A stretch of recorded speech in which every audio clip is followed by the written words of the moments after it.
Magic is a force so great and majestic that people say it is the trace left behind by God himself. It is such a rare gift that only one child in 10,000 receives it. Our hero was not only a mage, but also the emperor of an entire empire. But everything changed when he was betrayed and thrown into prison with anti-magic shackles. Ian thought his life was over, but his magic teacher came to save him. She sacrificed her life using a forbidden spell to send him back in time. However, things did not go according to plan, and instead of returning to his body 10 years ago, our hero ended up in the body of a bastard from a noble family that disappeared 100 years ago. What's more, he is about to be traded as a hostage to a barbarian clan. Now Ian must reclaim his lost throne using his wits, cunning, knowledge of the future, and of course his powerful magic. He stands up and looks around, unfamiliar with both the place and the people. When he sees his reflection in the mirror, he does not even recognize the face staring back at him.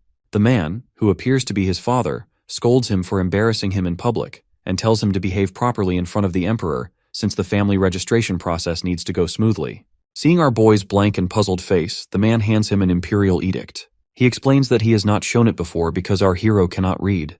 The MC still cannot fully grasp what is happening, but then his eyes catch the date written on the paper, and with a wave of shock, he realizes that he has somehow returned to a time nearly 100 years earlier. Our boy barely has time to react when his stepbrother snatches the letter straight from his hands, while pointing out that he does not even know how to read it. Before our hero can say anything, his father, the Count Durga Brock, steps in and warns him not to let them down. He stresses how much effort it took to bring the central administrator just for his registration, so the least he could do is behave properly. Meanwhile, in the background, the maids are whispering amongst themselves.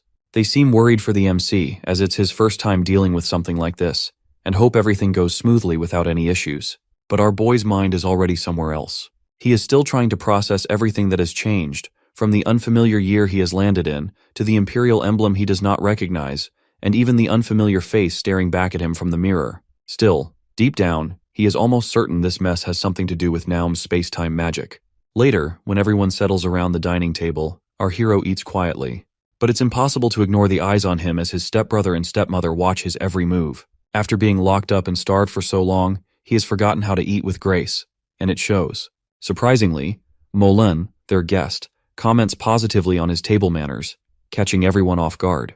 The Count tries to make the most of the situation, and hopes Molin will speak well of their family when he returns to the Emperor. Molin then brings up philosophy and mentions how it's becoming quite popular in the capital. He then turns to Chell, the MC's stepbrother, and asks who his favorite philosopher is.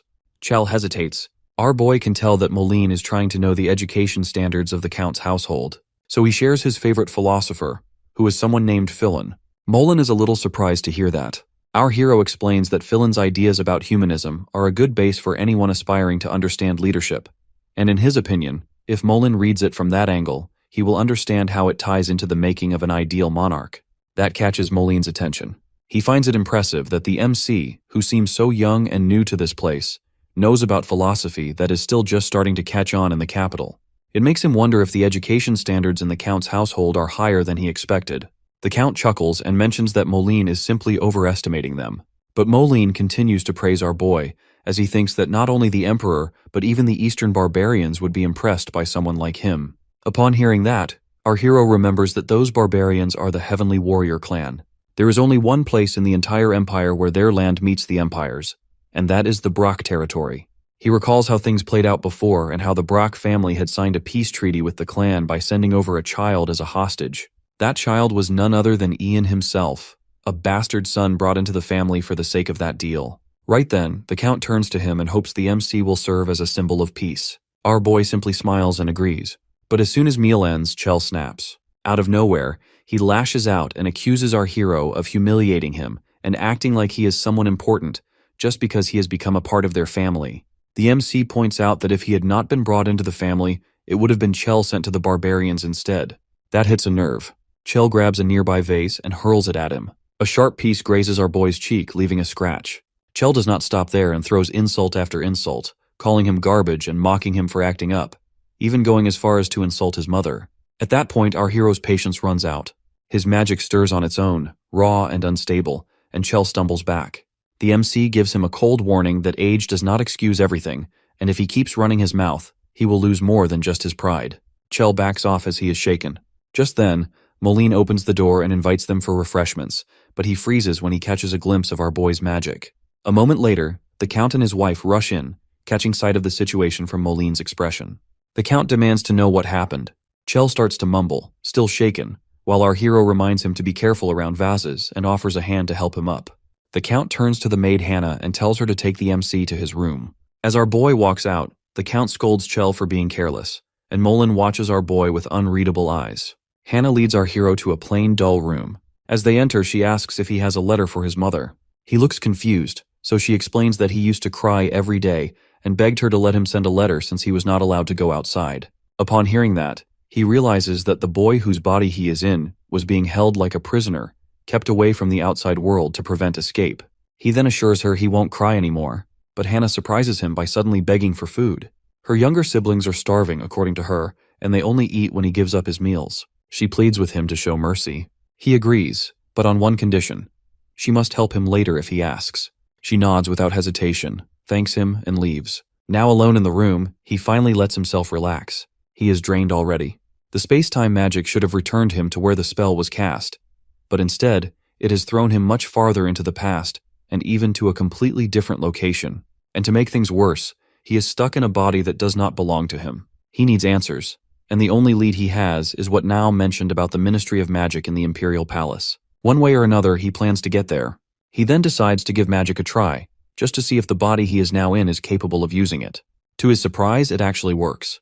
What makes it even stranger is that he has ended up in a rare kind of body, one that can use magic naturally. And on top of that, the boy's name is Ian too, just like him. A little while later, there is a knock at the door as Hannah has brought him his meal. He tells her to leave it at the door, and once she is gone, he steps out to pick it up. Right away, he notices that part of the meal is missing. It's clear Hannah helped herself to a small portion as her usual fee. Even so, what is left feels way too little to be filling. That is when he remembers that during lunch earlier, there was not any gula on the menu. Gula is a plant full of nutrients, and it's considered one of Burial Empire's staple foods. People used to avoid it because of the poisonous seeds and treated it like an annoying weed. But once someone figured out how to safely prepare it, the number of deaths from starvation dropped by a huge margin. Our hero knows that this discovery won't happen for another 50 years or so. He starts thinking that if he can share that knowledge early, maybe he can help prevent the Empire's future famines altogether. Not long after, he is called to the Count's office. There, the Count tells him about a banquet that's scheduled in a few days, with some important guests from the central region who will be attending. Our boy promises to behave and not cause any problems for the family. The Count then tosses a pouch filled with coins toward him and tells him it's money sent by his mother, along with a letter. Since the MC cannot read, he is told to ask his tutor to read it for him. The Count also promises that, if he performs well, he might be allowed to see his mother's face before leaving for training. Then, a servant appears and calls for the Count, who exits the room. Left alone, our hero starts feeling a bit sorry for the boy whose body he now has control over. As he looks around the office, he notices some documents lying on the desk. He picks them up and begins reading. One of the papers mentions a second account book, and right away he realizes that the Count has been secretly pocketing tax money that should have gone to the central government. He realizes that must be why Moline traveled all the way from the capital to this place. Just then, the Count returns. Our boy freezes for a second, thinking he is about to get caught snooping. But before anything happens, the lights suddenly go out as his magic activates without him even trying. The servant who has returned with the Count assumes the lights just went bad and moves to light a candle. But while doing so, he trips over something, and the papers he was carrying scatter across the floor.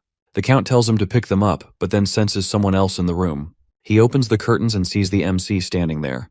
His eyes fall on the coin pouch in his hand, and the papers still on the desk. He asks our hero what he has been doing there all this time. The MC simply replies that the Count never told him to leave. The Count then tells him that the Heavenly Warrior tribe has requested a letter with his signature. He wants him to send letters to them every now and then, as he finds them troublesome to deal with otherwise. He adds that our hero's tutor will handle the content, and he just has to copy it. After that, our boy is dismissed. As he leaves the office, something keeps bothering him. He thinks about the reason for the mother to send a letter written on such an expensive paper if the boy cannot even read. He then reads the letter, which talks about how she is doing fine, thanks to the Count. She asks about his health, tells him to treat Chell kindly and try to be his friend. There is also a request she has made.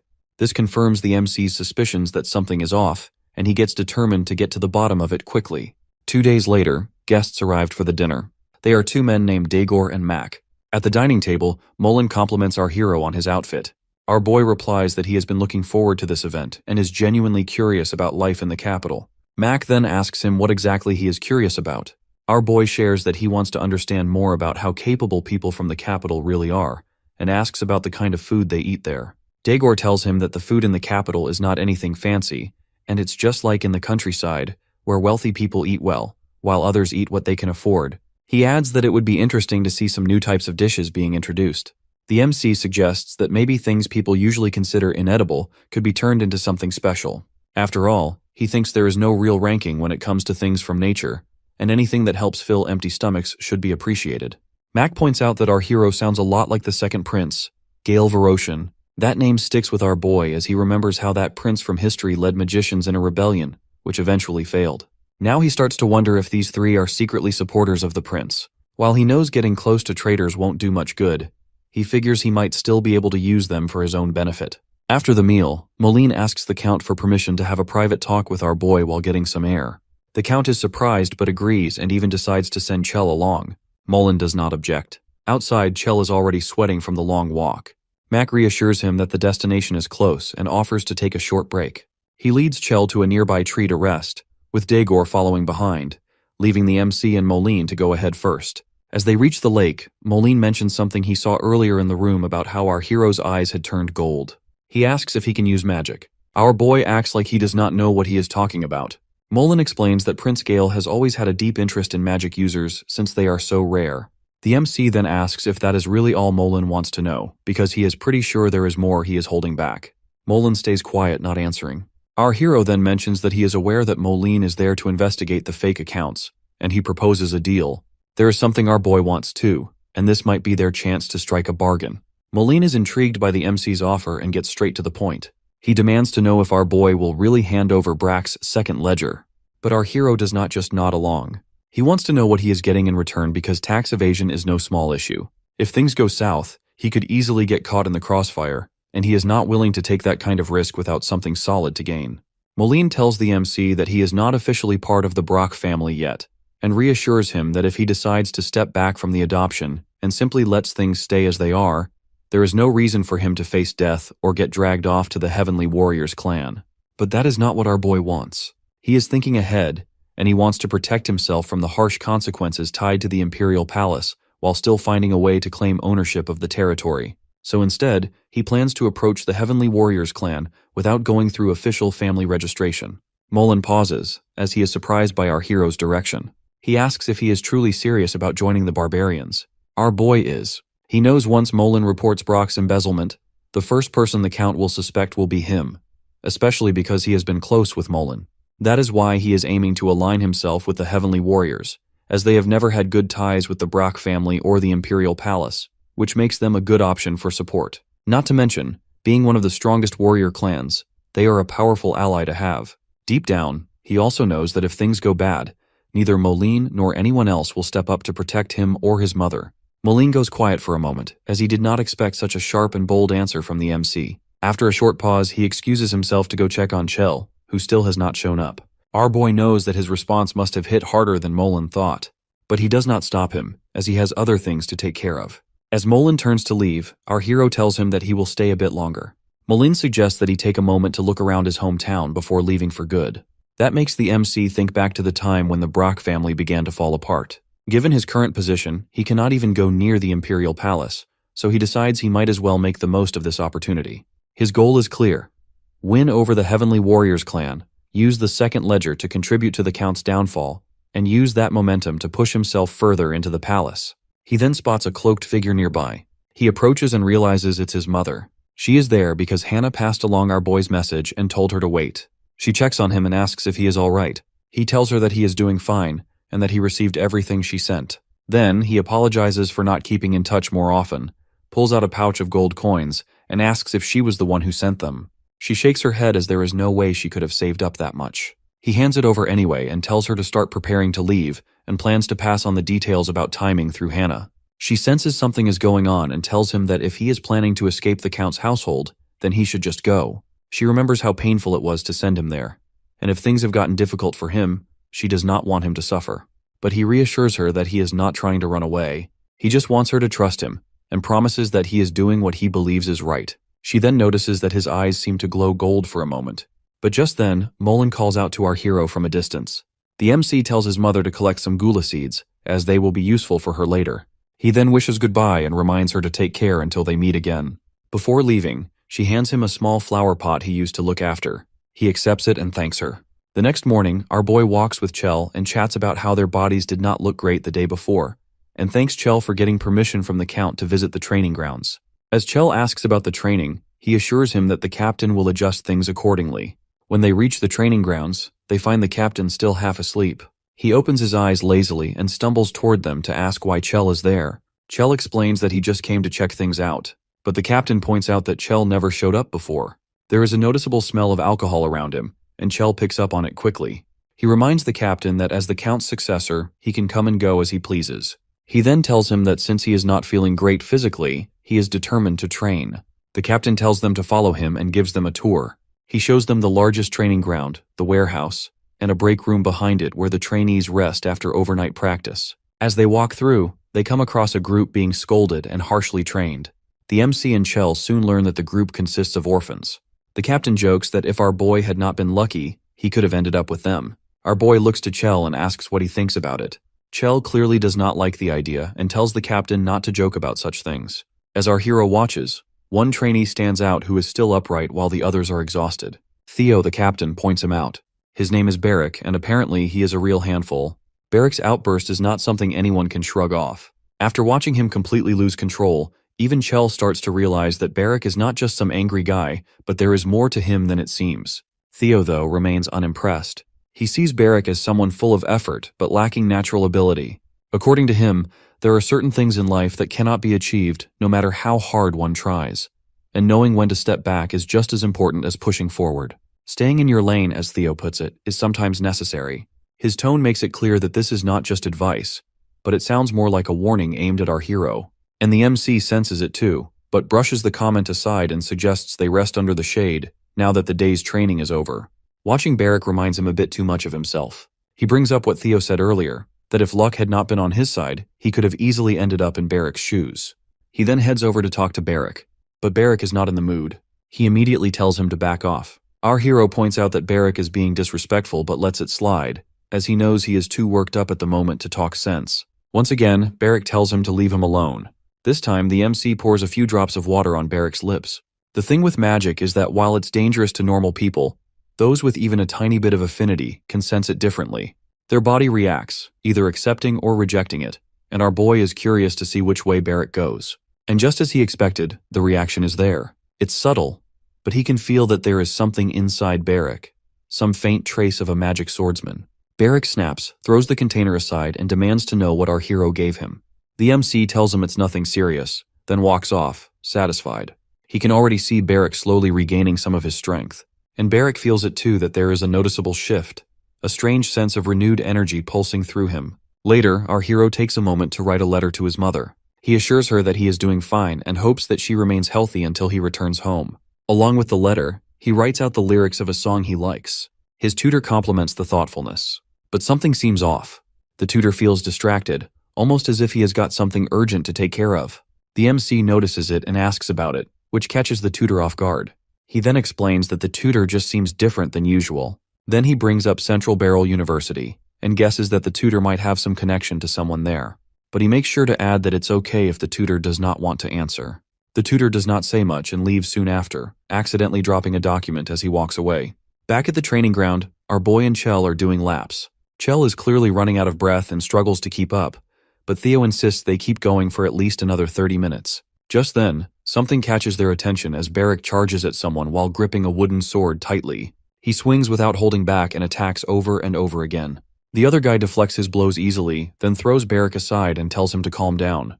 The guy's name is Mayral, and when Barrick calls him by name, it clearly sets him off.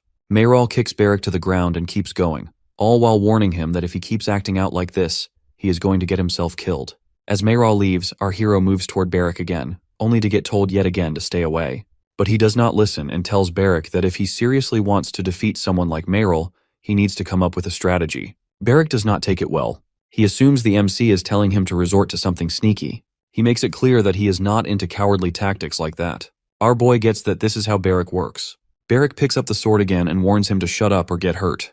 But our hero does not back off and mentions that watching Barrack like this is hard for him. Then, without pushing too much, he offers to help, but only if Barrack agrees to return the favor. At the same time, he places his hand on Barrack's head and activates his magic. Barrack does not waste a moment. He leaps high into the air and charges straight at Mayral. Mayral notices the sudden movement and catches sight of Barrack mid-air, but he has no time to react. In the blink of an eye, Barrack crashes into him, pins him to the ground and unleashes a relentless barrage of punches. It's so sudden that everyone around just freezes, watching in stunned silence. But then the shock wears off, and they rush forward to pull Barrack away before it goes too far. Even after being dragged back, Barrack does not resist. He just starts laughing, loud and unbothered, like something he had been holding in for a long time had finally been let out. He blames Mayral for turning his back like an idiot, thinking the fight had already ended. That was a mistake, and Barrack clearly enjoyed making him pay for it. Then Theo steps in and punches Barrack. He orders for Mayral to be taken to the infirmary and for Barrack to be locked up in the punishment room. After that, he turns to the MC and asks if Barrack had actually done anything serious. Our boy shrugs and tells him that Barrack just got an earful of curses earlier. Theo suggests they wrap the training up for the day, as things are clearly off, and there is no point continuing in such a tense atmosphere. Our hero agrees and then asks what kind of punishment Barrack will face. Theo mentions that Barrack has always been a troublemaker, so they will need to talk it through, but he is pretty sure that Barrack will get a whipping and then get kicked out. That was not really our boy's goal, but still, he does not see it as a bad outcome. At least if Barrack is not tied to any group, then it will be easier to use him when the time comes. Not long after, he meets with Moline and others who have made their decision. Moline explains that the Count is sharp, and he is good at sensing when something is off, so they demand evidence before they move forward. Our hero agrees. He lays out a clear plan, according to which he will gather data on the total grain harvest in the territory, the mining results from the mountains in Mon, and the taxes collected from farmers. Moline is pleased to see how serious he is and respects his determination. He believes this effort could really change things for their future. Our boy thanks him sincerely, and becomes more certain that the seal Moline is wearing matches the one on the document the tutor dropped earlier. Now, that the connection between Moline and the tutor is not just a hunch anymore, he plans to use later. On his way from the meeting, he suddenly gets pulled aside. A few nearby workers hear a noise but assume it's nothing more than an animal. But it turns out to be Barrack, who corners the MC against a wall. Our hero finds it odd and asks how he even got inside. Barrack replies that he caused a scene all night, and eventually the head butler gave him permission to enter whenever he wanted. That is when our boy realizes that the Count has likely planted another pair of eyes to watch him. Barrack, on the other hand, accuses the MC of drugging him. He finds it odd that every time they met, his body felt strange, and he refuses to fight anyone by using such underhanded methods. Our hero just smirks and points out that Barrack has spirit but not much sense. He tells him that the water Barrack drank was not anything special, but it came from the usual supply, and after that, he only placed a light hand on Barrack's head. He hints that he knows exactly what Barrack is really curious about. But before saying anything more, he wants him to keep quiet about his golden eyes. The moment Barrack sees our boy's eyes, he flinches and backs away, clearly shaken. The MC tells him that he is not done yet. As for his last condition, he wants Barrack to stick by him as his bodyguard. In return, he promises to help him unlock and control the hidden power inside him. Barrack looks confused, having no idea what our hero is talking about. Our boy asks if he has ever heard of a magic swordsman. Barrack shakes his head. Then the MC asks about magic in general. Still no. So our hero starts explaining that in their world, only a small number of people can resonate with their own soul, and that is what they call magic. He can see that Barrack has that potential, but that same potential is also blocking his energy, which means all the physical training he has done has not really helped him. He thinks what Barrack needs is to connect the energy of his body and soul. Before he can finish, Barrack gets excited. He does not wait for the rest. He just wants to start, and asks our boy to give the command. The MC, though, wants him to think it through, as the journey won't be easy. It will mean crossing borders and leaving everything behind. But Barrack is not worried, as he has nothing. No home, no family. Our hero warns him again that he could die. But Barrack insists that if he does not follow our boy, he will starve to death anyway. The MC likes his answer, and their deal is sealed. To our hero, Barrack is reckless, headstrong, and persistent, and that makes him perfect for the path of a magic swordsman. There is a saying that the best of them are always a little strange. They don't back down, never waste a chance to strike, and don't fear death. And a fighter who does not fear death is someone no one wants to face. With that, their magic contract is complete. The next day, the Count is in the middle of lecturing our hero, but halfway through he notices our boy's attention is elsewhere. The MC indeed is not listening, but his gaze is fixed on the ring on the Count's finger. He has noticed something odd. The Count, for instance, does not seem to care much about jewelry, yet he always wears that particular ring, which does not look anything like a wedding band either. Most rings made from expensive stones are cut to shine and sparkle, crafted in a way that catches the light and screams wealth. But this one is shaped dull and almost flat. That is when he becomes sure that it is not meant for show, but that ring probably serves a specific purpose. Just then, a quiet sound reaches his ears. It's faint but familiar. The same sort of noise he heard back in the Count's office near the drawer. His gaze lingers longer than it should, and the Count picks up on it. He snaps him out of his thoughts and reminds him to focus on the meal. Our hero apologizes and tries to look normal. Changing the subject, the Count asks him about a new friend he has made. The MC tells him about Barrick, how they met during training and quickly got along. But then he adds that, because of the trouble Barrick caused, he thought that he might not be allowed to meet him again. But to his surprise, the Count let him keep seeing Barrick. When the Count asks what exactly happened, our boy shares that Barrick hit someone. His stepmother reacts sharply, as she is not happy about her stepson making friends like that. But surprisingly, the Count does not seem too bothered. He tells our hero that he does not care who his friends are, but he makes it clear that he does care about the MC's studies. Then he gives him a firm warning that if he will not master reading and writing in a month, the Count will blame Barrick for the distraction and have him executed. Meanwhile, over in the garden, our boy's tutor is quietly meeting with Molin. As their conversation wraps up, our hero shows up and tells the teacher he was actually looking for him.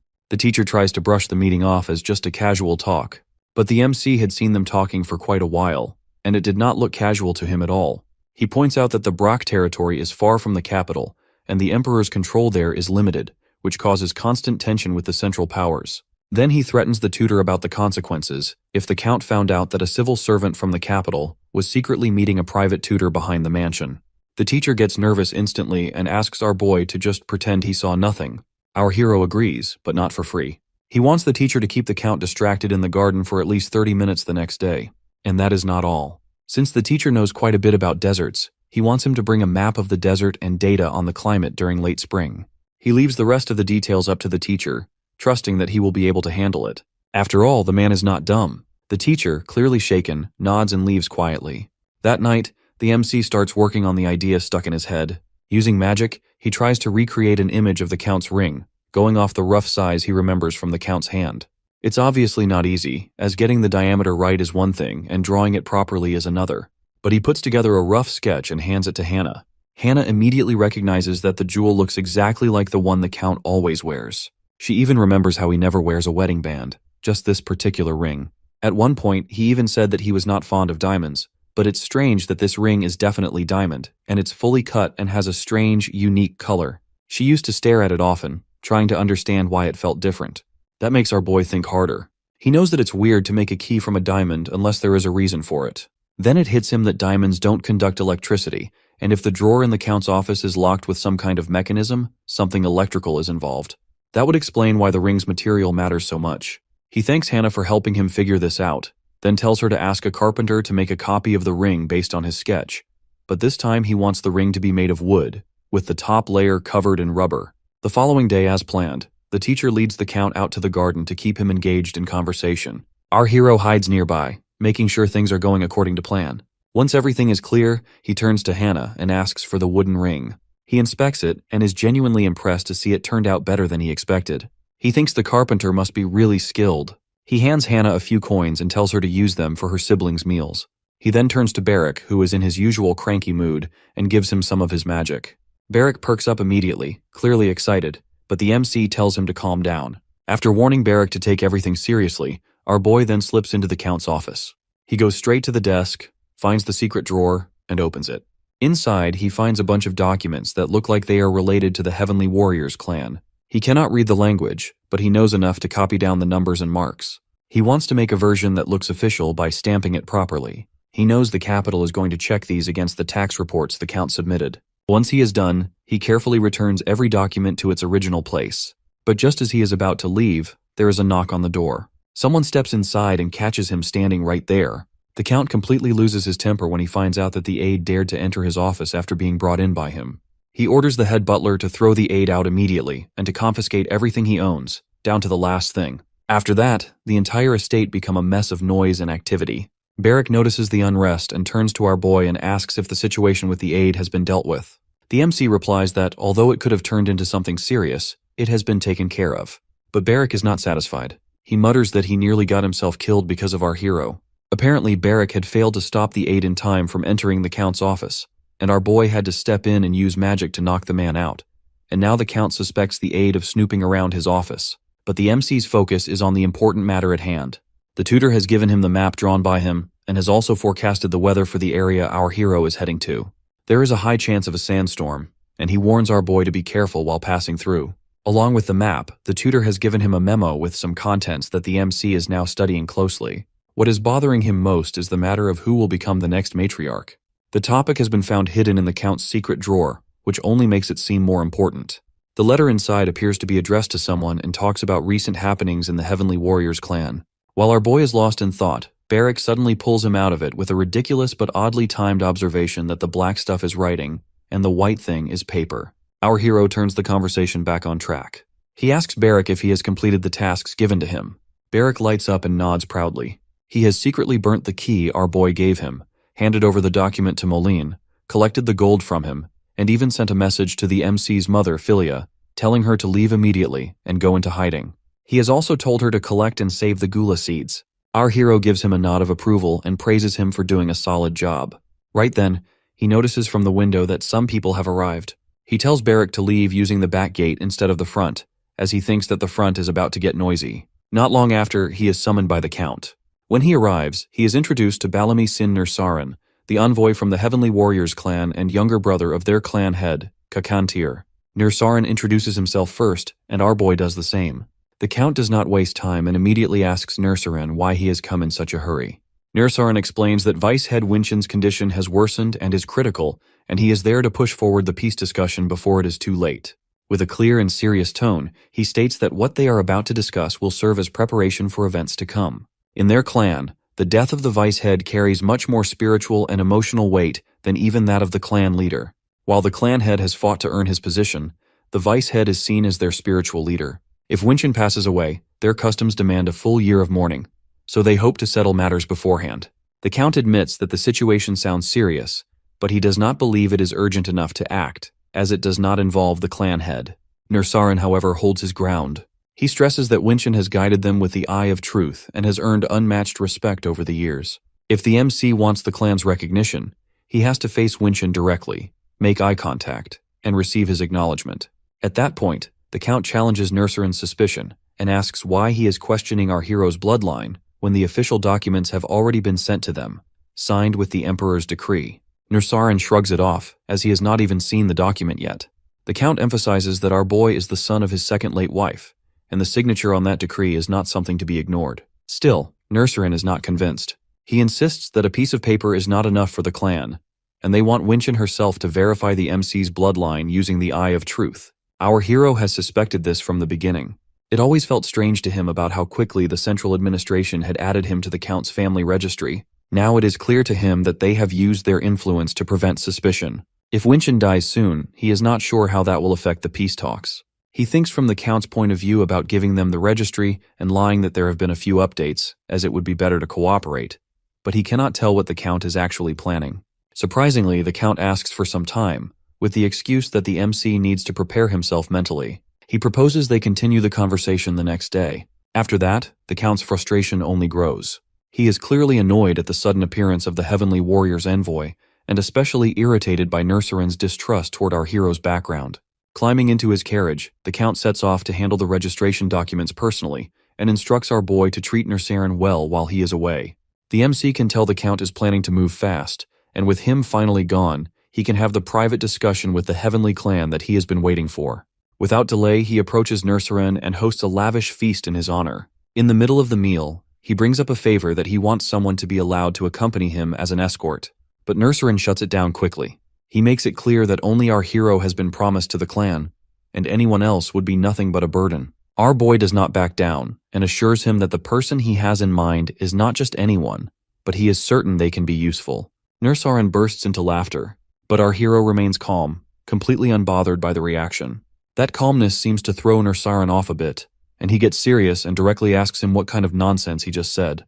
To Nursaran, it sounds like our boy is comparing his escort to their seasoned warriors, and worse, it feels like an insult to their desert itself, expecting them to take 2 people through harsh terrain who are not even immune to poison and can barely survive without water. Still, the MC does not back down. He tells Nursarin that he knows what he is worried about and reassures him that the person he is talking about will be of real use. He believes they are capable, just not particularly bright.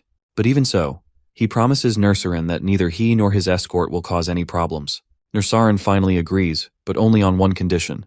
Our hero's chosen escort must win a fight against one of his own clan members. Not long after, they gather outside. The youngest member of the clan, Sue, is picked to go up against Barrick. Barrick is not pleased in the slightest. He is annoyed that he has to fight a kid, and on top of that, there is not even a single person who has shown up to watch the match, which makes it even more frustrating. Our boy, however, warns him to stay alert. He tells Barrick not to underestimate his opponent, or he might end up regretting it. Judging by how empty the area is, he realizes that the warriors are basically showing their opinion that the fight is not even worth watching without saying a word. Meanwhile, Nursarin watches quietly from one of the castle windows. The MC notices this too and cannot help but feel irritated. It's obvious that Nursarin is not taking any of this seriously, watching from a distance like it's beneath him. Still, he stays focused on helping Barrick. He uses his magic and tells Barrick to pay close attention as he is about to give him a trick to win the match. After that, Barrick heads over to Sue, and she tells him that he has 5 minutes to knock her down, and if he does, he wins. Barrick is confident that 5 minutes is more than enough. He warns her not to run off crying after losing. Then, without waiting, he charges at her. But Sue is quick. She dodges his attack effortlessly, flips behind him, and teases him that he will be the one crying in the end. As Barrick turns around, she rushes in again. He tries to punch her, but she ducks under it and kicks him straight in the face. She laughs at how slow and dull his movements are, but Barrick is not ready to call it quits just yet. From the side, our hero watches everything unfold. It's clear to him that Barrick is getting beaten badly, and he is not even close to winning. That is when he uses his magic once more and gives Barrick a signal. This time, Barrick reacts fast. He grabs Sue's leg mid-attack and firmly declares that it's his turn now. He slams her down, pins her to the ground, and then starts pinching her cheeks hard. Our boy had simply told him to grab her, but Barrick takes it quite literally. Poor Sue ends up with burn marks on her cheeks from Barrick's magic-enhanced grip. The MC tells her that he will give her something to get rid of the marks later, after she officially accepts defeat and goes to report their victory.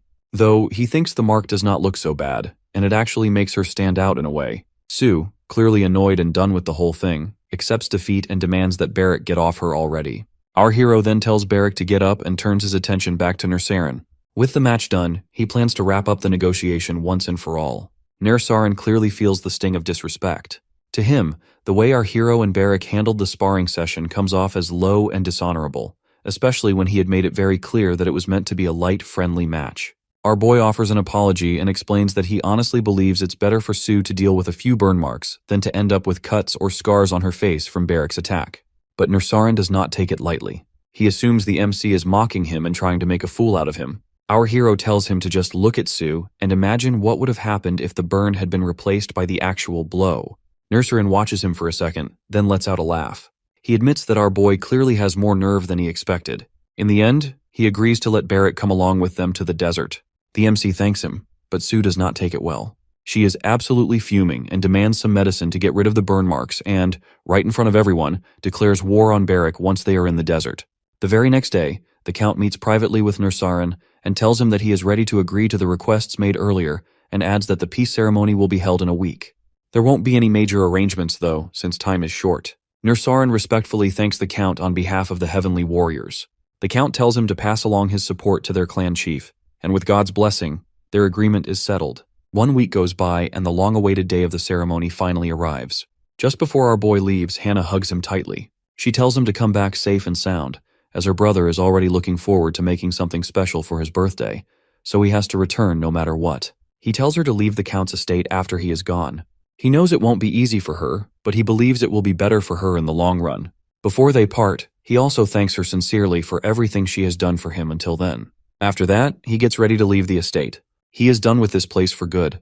There is nothing holding him back now, and he is finally ready to head to the Heavenly Warriors clan. Later on, he and the Count arrive to meet Kakantir, the head of the clan. Kakantir greets them properly. The Count introduces himself and moves straight to the formal agreement. After discussing it, he takes out a homogeneity potion, the same kind their Brack family uses to confirm bloodline. Our hero and the Count both drop their blood into it, following the usual procedure. Meanwhile, Nursarin leans in and whispers something to Kakantir. After listening, Kakantir tells the Count that their clan will need Vicehead Winchin to confirm our boy's lineage instead. The Count does not say much, but inwardly, he sees through them. To him, it's obvious that they trust the word of an old shaman over a tested potion. He sees them as primitive, but does not argue. He simply tells Kakantir to do whatever he thinks is right. Kakantir then cuts his own hand and drops blood, marking the agreement as official from their side. After that, the Count spends a few final moments with our boy. He reminds him to always remember the reason he is still alive. Then, without saying much else, the Count leaves. Soon after, the MC and the group begin their journey. The heat is intense, and Barrick keeps sipping water as they make their way through the desert. While they travel, our hero keeps in touch with Nursarin, giving updates based on the path his tutor had laid out for him earlier. Eventually, they reach the castle. As soon as they arrive, the people there rush out to greet them. Everyone scrambles to bring water and prepare food for the guests. A man spots our boy and recognizes him right away, saying that the blonde guy is clearly him, as the redhead, Barrick, looks like he might be trouble. Kakantir checks on Winchin's condition and hears that she is doing a bit better. He then leads our boy personally to meet her. Inside, Kakantir begins explaining the situation to Winchin. The two speak in a language that the MC does not understand. Seeing this, Kakantir takes a moment to explain to him that Winchin is not feeling well, and she uses the Heavenly Warrior dialect, which is different from the common tongue. So he takes it on himself to translate for our hero. He tells him that Winchin wants to see for herself whether our boy is worthy, and asks him to come closer. As the MC steps forward, Winchin suddenly grabs his hand and looks straight at him. She asks whether our hero is there by the will of God. Our boy tells Winchin who he is, and after hearing that, Winchin asks whether he carries the blood of Durga Brach and if his presence stands for peace. The MC agrees to both. There is a short pause, and then Winchin slowly lets go of his hand. She then turns to Kakantir and says something to him. Once their exchange ends, Kakantir takes our hero and leaves. As soon as they step outside, Kakantir gives instructions to his men to prepare rooms for both the MC and Barrick. Then, turning back to our hero, he informs him about a welcome back celebration planned for later that night. After Kakantir heads off, Barrick hurries over to our boy, curious and eager to know what was said. The MC tells him about the celebration dinner, and Barrick immediately lights up. Night eventually arrives, and the celebration dinner begins in full swing. Kakantir asks our hero and Barrick whether they had a comfortable rest. Both of them thank him politely, and Kakantir offers them a place beside him. While speaking, Kakantir compliments our boy for the detailed map of the desert he had prepared. He then adds that anything the MC offers is as good as Brock himself giving it directly to the Heavenly Warriors, and asks if they can use the map for their own needs. Our boy agrees, and Kakantir compliments the fact that the Count did well in raising at least one of his sons properly. The MC's eyes then wander to Kakantir's ear, where he notices an earring shaped like a leaf. He starts to wonder if it's a gurut leaf. From what he has heard, gurut is a powerful stimulant mainly used by the Heavenly Warriors, and is said to be even more effective when taken by regular soldiers. The Count, being the kind of person he is, had apparently pulled a few tricks to get his hands on it. Our hero recalls the time when the Count handed him a coin pouch along with a letter from his mother. That letter mentioned the very same leaf. According to what was written, she had heard that the Heavenly Warriors smoke gurut leaves instead of cigars, and wanted him to secretly bring some for her. Back then, he had found the letter strange right away. It was too perfectly written for someone who could not even read, and it did not match the tone or language of a commoner. It soon became clear to him that the Count had used her as a convenient excuse, and if something went wrong, the blame could easily be pinned on her. Kakantir suddenly pulls him back from his thoughts with a sharp warning. He tells him clearly that if he wants to stay safe in the desert, he must not show even the slightest interest in the gurut leaf. It's strictly reserved for soldiers who are heading into battle, and no questions or curiosity about it will be tolerated. Our boy nods and replies that he understands. Deep down, however, he realizes that Kakantir is sharp and observant. A thought crosses his mind that if the contraband gurut leaves could be used the right way, they could even be the key to breaking the treaty between the Count and the Heavenly Warriors. While he is thinking, he notices a man staring at him. He turns to Sue and asks who the man is. She tells him that the man's name is Boomart, a relative of Nursarin and also the cousin of his second stepmother. In addition, Boomart is in charge of food supplies. The MC finds the way Boomart keeps watching him a bit too intense and starts feeling uneasy. Just then, a man suddenly rushes into the hall and whispers something into Kakantir's ear. Without wasting a second, Kakantir gets up and quickly leaves. Sue tells our hero that Winchin has had another seizure and the person who came in is actually a physician. She also adds that everyone is beginning to believe Winchin's time is running out. Our boy asks if there is truly no treatment available. She replies that there is possibly one way, but she does not know if it's actually possible. The treatment involves a rare flower called silask, which is said to bloom forever, though its existence is uncertain. Hearing the name, the MC suddenly remembers a flower pot his mother once gave him, the same one the boy Ian used to care for as a child. The next morning, the desert camp is in complete uproar. News has spread fast that Winchin has been unconscious the entire night. Tension fills the air as people begin urging Cockatier to take action and send more teams to search for the Silask flower. But not everyone agrees. Some are reluctant, as they point out that the ones who were sent earlier have not come back yet, and a few suggest that they wait a little longer and see what happens. At that moment, Nursarin brings our hero inside and informs Cockatier that he might have an idea about the Silask. Cockatier, however, tells our boy to return because it's not his place to step in. The MC asks if the flower they are looking for happens to be red. Cockatier looks at him with curiosity and asks if he has seen it before. Our hero replies that he is not completely sure, but he has seen a flower that looks very similar back in the Brock territory. But before saying anything further, he makes a request. He explains that Brock is part of the Great Bariel, and the Imperial Palace is already aware of Brock's alliance with them. His presence here, he adds, is in line with the will of the royal family. So he asks to be treated with guaranteed safety and respect, not just as someone from Brack, but as a guest of the Burial Empire. Cockatier can clearly tell that our hero is trying to trade his own life in exchange for Winchin's, and he does not like the idea one bit. In a tone that sounds more like a threat than a question, he asks our boy whether he really believes the Empire would even bother sending an army for someone like him if he were to die there. The MC replies that he honestly does not know whether the army would show up or not, but what he does know for certain is that his death would not go unnoticed. He explains that the soul of the Imperial Palace, passed down over generations, now resides within him. And although he was born from Durga Brock's flesh, his soul belongs to the palace. Cockatier finds the claim amusing. He lets out a dry laugh and mentions that it's exactly because of people like our hero that their god has brought Winchin into their lives. He then takes our boy and leads him straight to Winchin's room. Once inside, he tells Winchin about our boy's claim of having information regarding the Silask, and asks whether it's true that the soul of the Imperial Palace is really inside him. Winchin activates the Eye of Truth to check for herself. As soon as she looks at him, her breathing becomes labored and rough, and after a few seconds, she collapses on the spot. The MC turns to Cockatier and tells him that the Silask is in his room. Cockatier quickly gives the order to search our hero's room and look for a red flower. Barrick, watching all of this unfold, starts getting nervous. Seeing everyone worked up like this makes him uneasy, so he asks our boy if they should quietly slip away. But the MC firmly shakes his head as he plans to give the flower to them as his first gift as a guest of the Burial Empire. After the flower pot is found, Cockatier and Nursarin meet with our hero again.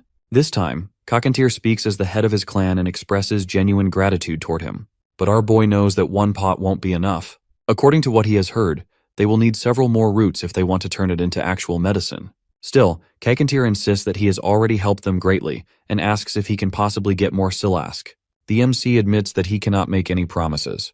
While the flower pot does belong to him, he has been growing it for such a long time that he no longer remembers exactly when or how he even started. However, he mentions that there is someone who might know more, but he can only contact them a month after the full moon. Cockatier does not quite understand why he would need to wait that long. After all, if someone hurries, they can make it to Brack in just 3 or 4 days. But our boy is not trying to make excuses. He just wants something in return before he shares anything more. He asks for a promise. When the time comes to negotiate with Brock, he wants Cockatier to prioritize him over the Count. It's not hard for Cockatier to figure out what the MC is doing. It's clear he wants to separate himself from his father. Our hero reminds him that the Heavenly Warriors clan also believes in strength, and the strong become the head. That is the principle they have always followed.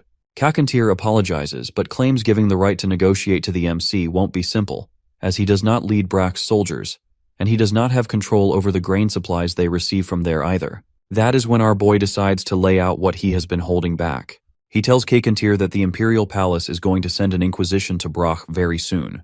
The charge will be treason due to tax evasion. He adds that, if things go as planned, the name Brock might completely disappear within a month. He swears by the heavens that what he is saying is true. Cockatier immediately asks how he could possibly know such a thing. The MC explains that he heard it directly from people in the central government.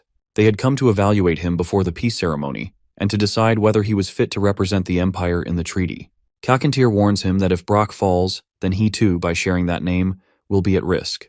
But our hero clarifies that while he may be the Count's son by blood, he is not legally part of the family, as he has not been added to the official family registry yet. His name is not Ian Brock, it's just Ian, and legally, the Empire has no way to accuse him of treason, and that leaves the path open for him to become the next Lord of Brack. Upon hearing that, Kakantir is visibly unhappy. He feels misled by Brock for sending someone who has not even been formally recognized as part of the family. Our boy does not deny anything but claims that he is, without a doubt, Durga's son. And as the leader of the Heavenly Warriors clan, he hopes that Kakantir will make the right choice. Kakantir asks if he has anything else he wants to say. Our hero knows Kakantir does not trust him fully, so he decides to tell him everything. He suggests that Kakantir invade Brock with him after the Count dies, and the land is left without a proper leader. He promises that the Emperor and his army won't interfere. In fact, they will likely try to avoid any confrontation with the Heavenly Warriors. And even if conflict does happen, he assures him that the clan can retreat back to the desert without getting dragged into a long war. What he wants is the Heavenly Warriors clan to stand behind him. Since they have been allied with Brock for a long time, he wants them to declare their support for him, as that would make things much smoother for him. Kakantir knows that this approach won't really cost them anything. Still, he wants to know what benefit they will gain from helping a son who has not even been fully accepted by his own family. Our hero promises that once he becomes Lord, he will turn Brock into the most prosperous territory in the entire Burial Empire. And for the Heavenly Warriors clan that stood by him, he will give them a powerful and loyal alliance built on real trust and strength, one they never really had. He believes it's time to move past old divisions. To him, this alliance won't just be about trade deals or treaties written on paper, but it will be about two leaders who stand together and look out for each other and set the foundation for a new era of peace. Nursaran, however, brings up one issue. The Count had already asked for their help against the Imperial Palace, and the problem is they signed the treaty with him, not our boy. But the MC has already thought that through as well. He has a valid justification ready that will allow the Heavenly Warriors to break the treaty without backlash. Our boy explains that the Count had secretly told him to bring back Gurut leaves when he returns to the estate on his birthday next year. It might seem like a small request on the surface, but considering Gurut leaves are banned in the country, and that our hero was sent as a symbol of peace, asking him to smuggle something illegal is more than enough of a reason for the Heavenly Warriors to cut ties with the Count. Kakantir lets out a laugh and agrees that what the MC said is more than enough, but he admits that for him, simply ending the alliance does not feel satisfying.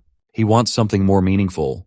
He then asks our boy if he has any solid proof to back up his claim. Our hero apologizes and admits there is no physical evidence at the moment, but he suggests that Kakantir double-check the truth through Winshin. Kakantir is not ready to take the MC at his word just yet. He asks him to swear to God that everything he said is true. Our boy agrees without question, and that seems to ease Kakantir's mood. Deep down, he admits that he used to think all the Brocks were fools, but after talking to our hero, he finds him to be a rare exception. Once it's clear that the MC is not asking for anything huge, just a simple statement of support, Kakantir asks what is pushing him to go this far. Our boy explains that if he ends up in the capital, more specifically the palace, then the only thing backing him would be the Brock territory, the one he will personally work hard to expand since arriving in these distant regions. Kakantir is upfront about his stance, as he has no intention of starting a war or spilling blood for him. Our hero assures him that he does not want that either. It's not because he is afraid of dying, but because he has already experienced death once before. Kakantir likes his resolve. There is a respect that settles between them as they shake hands, sealing the agreement. As the MC turns to leave, Kakantir suddenly stops him and asks if his decision to go to the capital has anything to do with the Emperor's current state of mind. Our boy does not say a word. He simply gives a quiet smile and walks away. Outside, the others who had been waiting are stunned to see him return unharmed. He turns to Sue and asks if she has time to help him out, and by help, he means he wants her to train Barrack. Sue does not hide her excitement, as this is the moment she has been waiting for. Under the cover of training, she absolutely lets loose on Barrack. She beats him up, yells at him, and hurls insults. Barrack is not the one to stay silent either. He fights back with just as much energy. Our hero watches the so-called training, which is honestly more like a never-ending argument. He checks on Barrack, asking how he is doing, but Barrack is not in the mood to talk. He is angry and blames the MC for his current state. Our boy, meanwhile, slips into his thoughts. Originally, he had planned to slowly work his way into the Heavenly Warriors clan's good graces, but thanks to the Silask, things somehow resolved themselves much faster than he expected. It's been a long time since he has been able to rest like this, but even with the break, thinking about everything that has happened lately does not leave him feeling all that great. A bit earlier, he meets Winshin, who had asked to see him. He is relieved to see that she looks far healthier than before, and seems to be recovering well. She called him to continue the conversation they had started earlier. He swears to the heavens that everything he told Kakantir is the truth. He does admit there are a few things he chose not to mention, but assures them that those things have nothing to do with the Heavenly Warriors clan. Winshin then shares what sounds like a divine message, according to which the god has said that everything about our boy must be changed, even if it means changing his entire existence. Our hero realizes that this must be a divine message delivered through a shaman, since he knows that, unlike the Empire, the heavenly warriors don't rely on temples for oracles. At this point, he has come to accept that unexpected things always tend to happen whenever he is in the desert. While he is still processing everything, a woman approaches and offers him something to taste. He thanks her, but she quickly waves it off that they are the ones who should be thankful. Because of him, Winshin was able to regain consciousness and recover, and everyone there is truly grateful for that. She also mentions that they are planning a banquet in his honor, since many see him as their savior. Before walking off, she tells him that once he has had enough rest, both Winshin and Kakantir want to meet him again to go over some adjustments regarding the negotiation rights. He decides to meet them soon, as Barrick's training session is almost over anyway. As she turns to leave, she suddenly remembers something and hands him a necklace she found in the pot while replanting the silask. Our boy takes the necklace into his hands. He does not recognize it, and it is clearly his first time coming across a gem like this. What confuses him more is how on earth a child could possess something so unusual, especially when it's connected to another strange thing. The child managed to grow a silask. That alone already raised suspicion, and he starts to consider the possibility that the boy truly did not know anything about the necklace. If he had known, our hero thinks, he likely would have sold it long ago to make ends meet. And the fact that it was buried inside a pot makes things even more suspicious. That likely means the person who had been taking care of the plant was the one who deliberately hid the necklace there. The MC wonders if maybe someone had asked them to protect the silask carefully, possibly as a favor or under specific instructions. But honestly, it's all just speculation at this point. He does not have much to go on. His sources are limited, and he does not have enough information to figure it out. The more he thinks about it, the more questions he has. So for the time being, he hopes that this strange situation won't interfere with the path he is trying to follow, or mess up the plans he has worked so hard to build. Right then, Barrick shows up, interrupting his thoughts. Our boy stands up and sees that Barrick is roughed up after getting manhandled by Sue.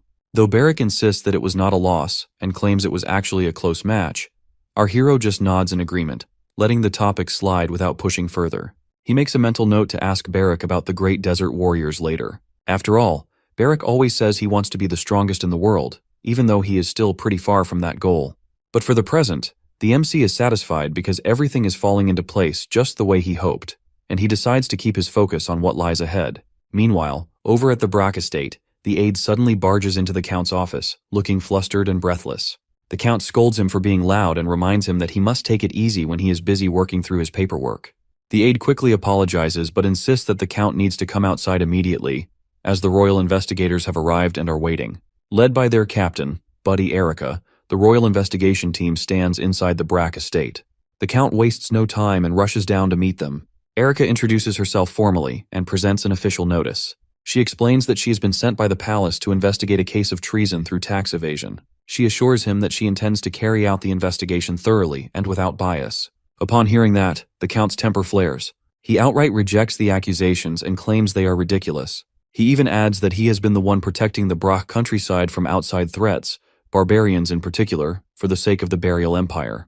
But then, Erica calmly hands him a document, stamped clearly with the Brack family's official seal. It contains a formal report of tax evasion and a direct request for the Emperor to investigate the matter fully. Seeing the seal leaves the Count stunned. He does not know what to say. Meanwhile, Erica announces that the estate will be taken over by her team while the investigation is carried out. She orders that everyone currently working under the Count must follow her orders moving forward. She then instructs the investigators to begin with the top floor and points them straight to the main office. As the investigators begin rounding up servants for questioning and checking rooms, the Count cannot shake the troubling thought that they somehow know the exact location of the main office, despite it being their first time there. He is sure that someone must have informed them beforehand, and it could not have been a lucky guess. His suspicion quickly turns to Moline. But then, Moline getting his hands on the family seal in the first place does not make any sense. That could only mean there is a traitor inside the estate. And since the aide is still unconscious and has not regained awareness yet, the Count's thoughts circle back to a familiar name. Our hero. Back in the desert, a messenger knight from the Brack estate arrives, bringing news to the warriors. He delivers a report of what is happening and asks for their help. Kakantir listens in silence. He understands that a physical conflict might break out soon, but what he wants more than anything is clear proof that the treason charges on the Count are false. He has no intention of making the royal family his enemy, unless he is absolutely certain the Count is innocent. But the messenger remains firm. He insists that the Count will prove his innocence without a doubt. and he is even willing to offer up the life of his beloved son, our boy, to do it. Kakantir laughs, surprising the knight. He then quickly apologizes and promises they will catch up with the rest of the group shortly. Before leaving, the knight brings up the topic of what they should do about the MC. Kakantir responds without much concern. He tells the knight they are free to handle that however they see fit. He personally does not want the blood of a warrior who once lived among them on their hands, so whatever happens, he does not want it to be under his command. The knight then shares that the count has already given orders, and if this situation arises, he is prepared to act. Kakantir nods and sends word to bring our boy in. When he arrives, Kakantir introduces the knight to him as someone sent to take his life. Our hero, unsurprisingly, does not look shocked because he expected this. The knight, however, is confused. It does not make sense to him why Kakantir would speak of the MC so respectfully, especially if he is supposed to be a target. But Kakantir does not bother explaining. He ignores the knight's confusion and moves on as if nothing is strange. The knight starts sensing that something is not right. Our boy is far too calm for someone who just learnt he is about to be killed. And Kakantir acts like he knew all of this was coming. On top of that, he keeps calling our hero with respect, and the knight cannot understand why. He starts wondering if there is some kind of alliance forming between them. But he shakes the thought away and decides to focus on the mission to complete. He draws his sword, preparing to strike. But just as he does, Barrick jumps in time and blocks the blow. Our hero stands quietly behind him, unfazed, waiting calmly, ready to let the knight go through Barrick first if he truly intends to kill him. There is only so much a person can gain from training alone, especially when there is no real threat or danger involved. True growth only happens when they are up against someone skilled and they are forced to fight with their life on the line. The MC and Kakantir sit nearby, their eyes fixed on the intense match about to start between Barrick and the Count's messenger knight. Around them, the desert folk clearly lean toward the knight. Compared to Barrick, they seem to find the knight more reliable and capable, and many of them are hoping he gives Barrick a serious beating.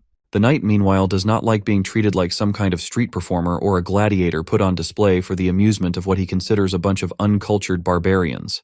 Before the fight begins, Barrick tells the knight not to go too hard on him, but he himself plans to give it everything he has got. Once the fight kicks off, Barrick rushes and starts attacking. The knight accuses him of being reckless and charging in like a rabid dog with no sense. But Barrick does not take offense.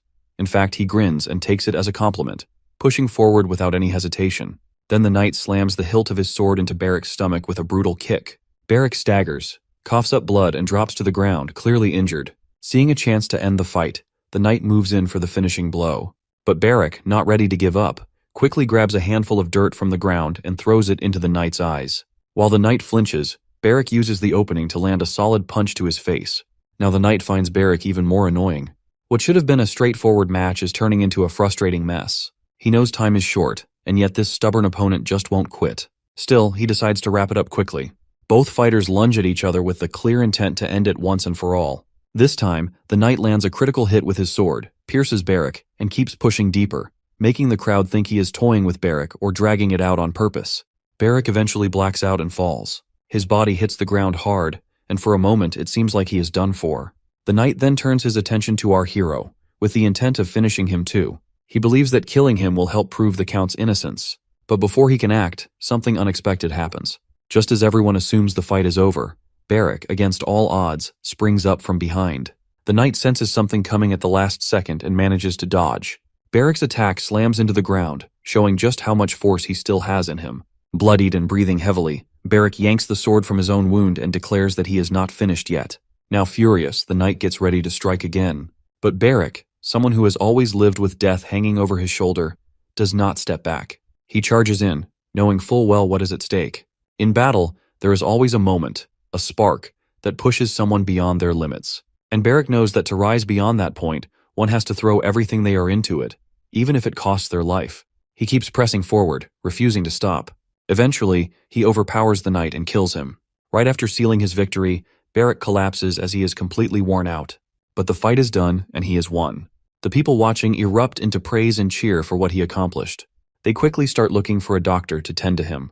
Kakantir can also see clearly why our boy brought Barrick along with him. He understands that Barrick has the heart of a true warrior.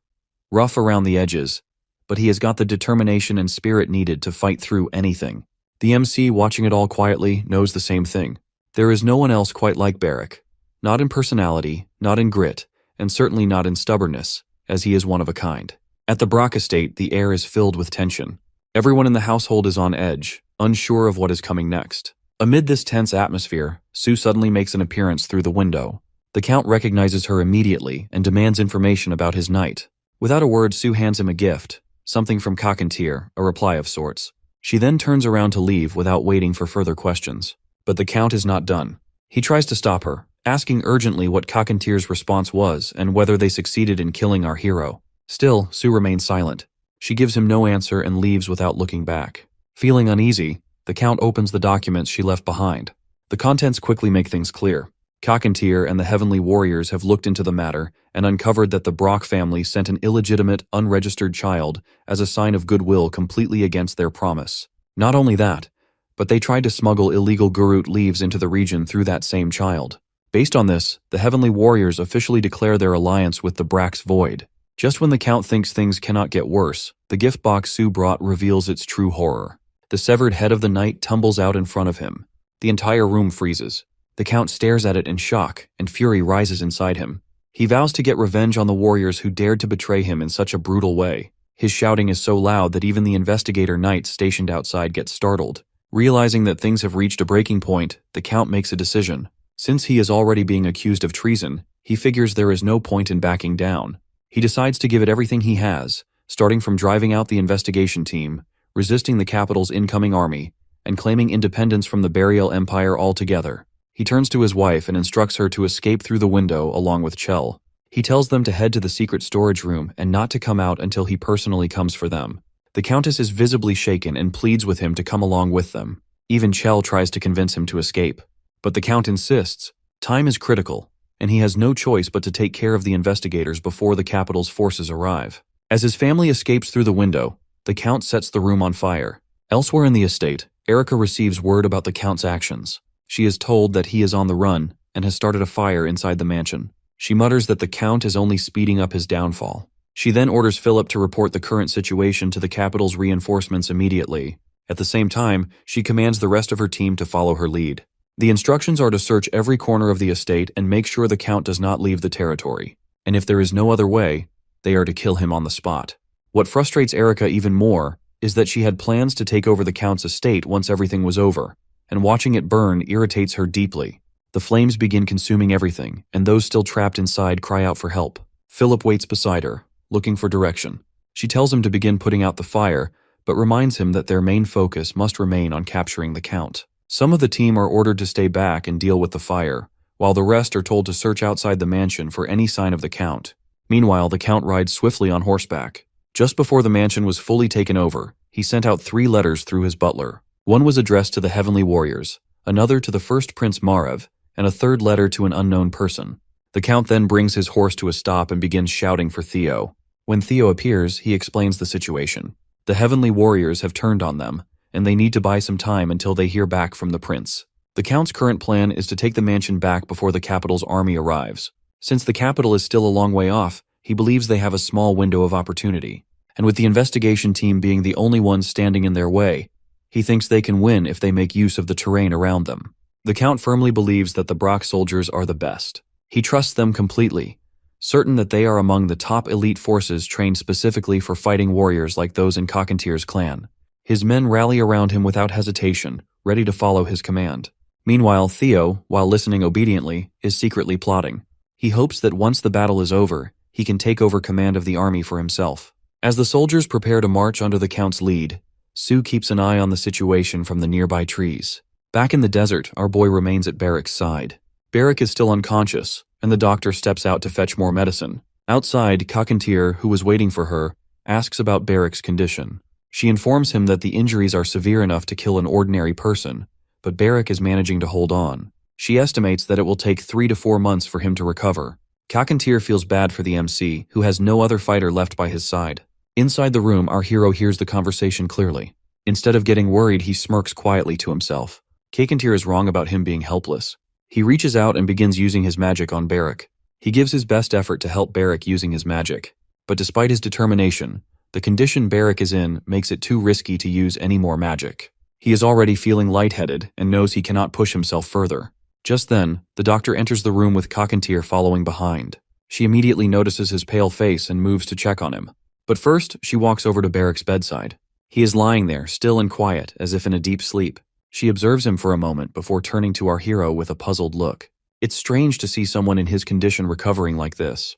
But at least she now understands why everyone who saw Barrick fight spoke about how stubborn and persistent he was. There is definitely something unusual about him. Kakantir, standing nearby, burns the gurut leaves. He mutters that he regrets not bringing more along with him, as he had not expected Barrick to be injured this badly. Still, he hands one of the leaves to the MC, and tells him how the heavenly warriors use these leaves to avoid death, though he is unsure whether it will have the same effect on someone from outside the clan. After all, this is the first time they have allowed an outsider to use it. Our boy quietly accepts the leaf, eats it, and thanks Kakantir sincerely. He is surprised by how willing Kakantir has been to share something so important with him. It's not just about the leaf, it's about trust, and that realization touches him more than he expected. Kakantir then updates him on the latest news he has received from Su and tells him that his hunch was correct. The Count has been backed into a corner and is now busy gathering his forces, and there is no sign of the Central Army yet. Our hero knows that they will need more information soon. Without knowing the number of troops the capital has or how many investigators are still active, they won't be able to come up with a solid strategy. Kakantir advises him to get some rest, as he reassures him they still have a few days to prepare. Before the MC knows it, sleep begins to overtake him, and the doctor quietly makes sure he is comfortable, pulling the blanket over both him and Barrick. Around dawn, our boy wakes up. The room is dark, and everything seems quiet. Barrick is still asleep beside him, not showing any signs of waking up, but our hero cannot shake the feeling that something is off. Despite how kind the heavenly warriors have been, he is surprised that they have even gone so far as to offer him their sacred gurut leaf. Then he suddenly senses a dangerous presence. A chilling, murderous intent seems to be seeping into the room. He reaches for the dagger placed on the side table. Before he can prepare himself, the door bursts open, and a masked man charges inside. Our boy is caught off guard by this sudden intruder, and his dagger flies out of his hand during the struggle. The masked man, on the other hand, wastes no time and grabs our hero by the throat, choking him with unrestrained fury. Not only that, he spits venomous words and accuses the MC of stepping out of line and scheming behind everyone's back. He blames him for ruining everything, even calling him useless like his father, the Count. As he prepares to make a final blow, our boy gathers the last of his strength to channel his magic, and a sudden explosion erupts in the room. Outside, the warriors on patrol hear the blast and rush over. Kakantir also receives word immediately. He hurries to the scene, finding our boy shaken but alive. Kakantir questions him about what happened, but our hero does not have any answers. He truly has no idea who the attacker was or how the explosion even came to be. Kakantir quickly orders his men to secure the area and identify the one responsible for attacking their guest. At the same time, he cannot help but wonder how our hero managed to fend off the attacker and what exactly triggered the explosion. One of the warriors checks the attacker and tells Kakantir that he should see the intruder himself. When Kakantir looks, he is stunned. The attacker is revealed to be Bumart. Kakantir orders that Bumart be taken to the prison and declares that he will personally interrogate him first thing in the morning. The next morning arrives, and Bumart is jolted awake by a splash of cold water to the face. He opens his eyes to find Kakantir, the MC, and others in front of him. Kakantir gets straight to the point and asks him if he really attacked our boy. Bumart does not deny it. Instead, he asks Kakantir to cut off his arm and stop questioning him if he still considers him a part of the family. He also warns Kakantir to stay cautious of our hero and claims that the MC possesses strange powers. He goes on to describe how our boy's eyes turned golden, and right after that, a mysterious explosion took place. To him, it's all proof that he is a suspicious person. Kakantir listens silently, but our boy knows what is going on. He realizes that Bumart is dodging the real question and trying to shift the attention onto him.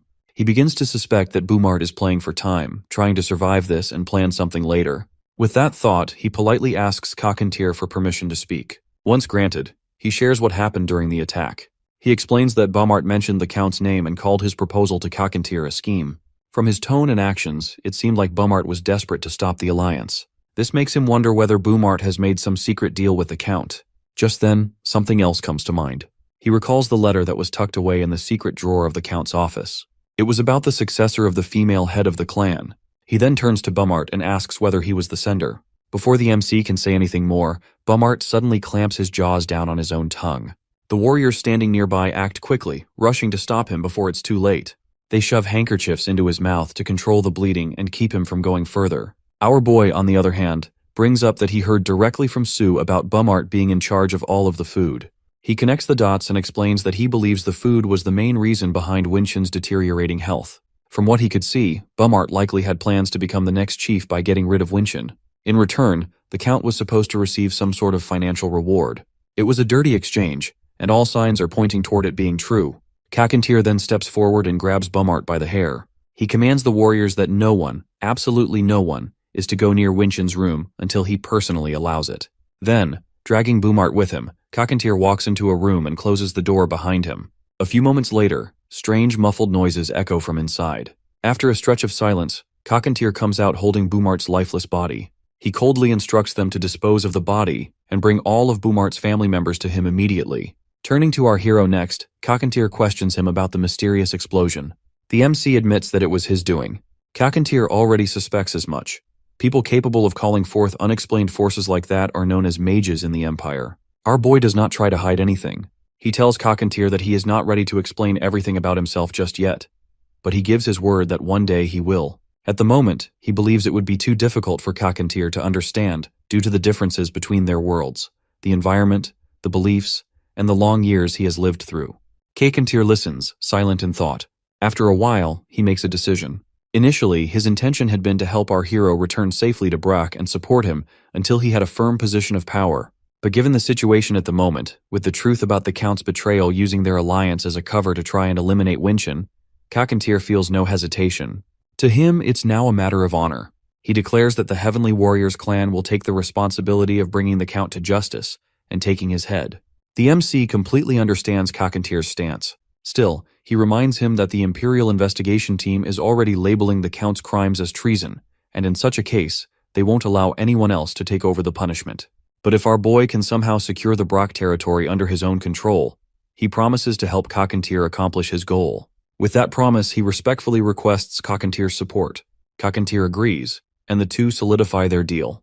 Later on, our hero goes to check on Barrick, who has finally regained consciousness. Barrick, looking completely drained, is in the middle of throwing up. It's clear that even though he is awake, he is far from well. But despite his miserable state, our boy cannot help but feel a sense of relief wash over him to see him open his eyes. Barrick, who is feeling nauseous, asks the doctor if she mixed alcohol in his medicine. The doctor gets offended and scolds him to stay quiet and lie down. She insists that it's a miracle he is even alive, let alone able to speak. The MC helps him lie back, and while he is doing so, he silently agrees with her that it really is strange. He knows that swordsmen who can use mana are different, stronger than the average person, but even then, Barrick's fast recovery is surprising. He asks Barrick whether he remembers the faces of his parents. Barrick replies that he does, without hesitation. This makes our boy think that Barrick is not mixed with any other races, like non-humans. Still, something about Barrick's condition and resilience feels different. He files the thought away for later. Barrick then suddenly asks if they will be returning to Brack soon. Our hero answers that maybe the next day, and Barrick lights up, excited. But before he can get too carried away, the MC tells him that he won't be going with him. Barrick is shocked and tries to sit up but winces from the pain. He asks why, sounding hurt. Our boy explains that it's because of his injuries, as he is just not in a condition to fight. They will be facing the Count's soldiers, the investigation squad, and even the Central Army, and our hero wants Barrick to rest and focus on healing until the situation is under control. But Barrick is not having it. He starts complaining that the MC is abandoning him after everything. He rants about how he promised to teach him mana, and now he is being left behind like a used rag. He even mocks him for not being strong enough to wring out a wet cloth properly. Our boy rolls his eyes and reminds him that Barrick used mana on his own already. He did it back then, without any help. Just then, Nursarin steps into the room and asks our hero to come outside, as a letter has arrived from Brach. Outside, Kakantir updates him that the timing is good. The Count has surrounded the mansion with his soldiers, and the investigation team are holding their ground inside, likely waiting for reinforcements. The real issue is the civilians, as they have gathered at the regional bank in the center of the territory. The MC explains that the bank is considered sacred ground. It's the Hyman Bank, which oversees the Empire's financial system. Every region has one, and no one dares cause trouble near a bank. If any violence breaks out there, the banks will sever ties with anyone involved. That is why neither the Count nor the investigation team has made a move. Kakantir realizes it's like a neutral zone. Our boy agrees and urges that they need to act fast because if they don't, the people outside the bank might start siding with the Count. Hearing this, Kakantir makes up his mind that they will leave for Bariel at first light the next day. Back at the Brack mansion, the Count's soldiers shoot a bunch of arrows toward the estate.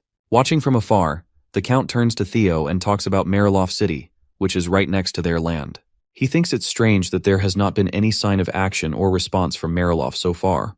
Theo explains that they tried reaching out, but every messenger was turned away at the gates. Not just that, the city has completely locked itself in. The Count gets annoyed and mutters a few curses in frustration. Theo suggests that once the time is right, they should take over Mariloff. It's mainly a merchant city after all, with a few soldiers and lacking any proper defense or manpower. But just as they are in the middle of that conversation, the sharp sound of a horn rings out across the area, and the central army can be seen on their way.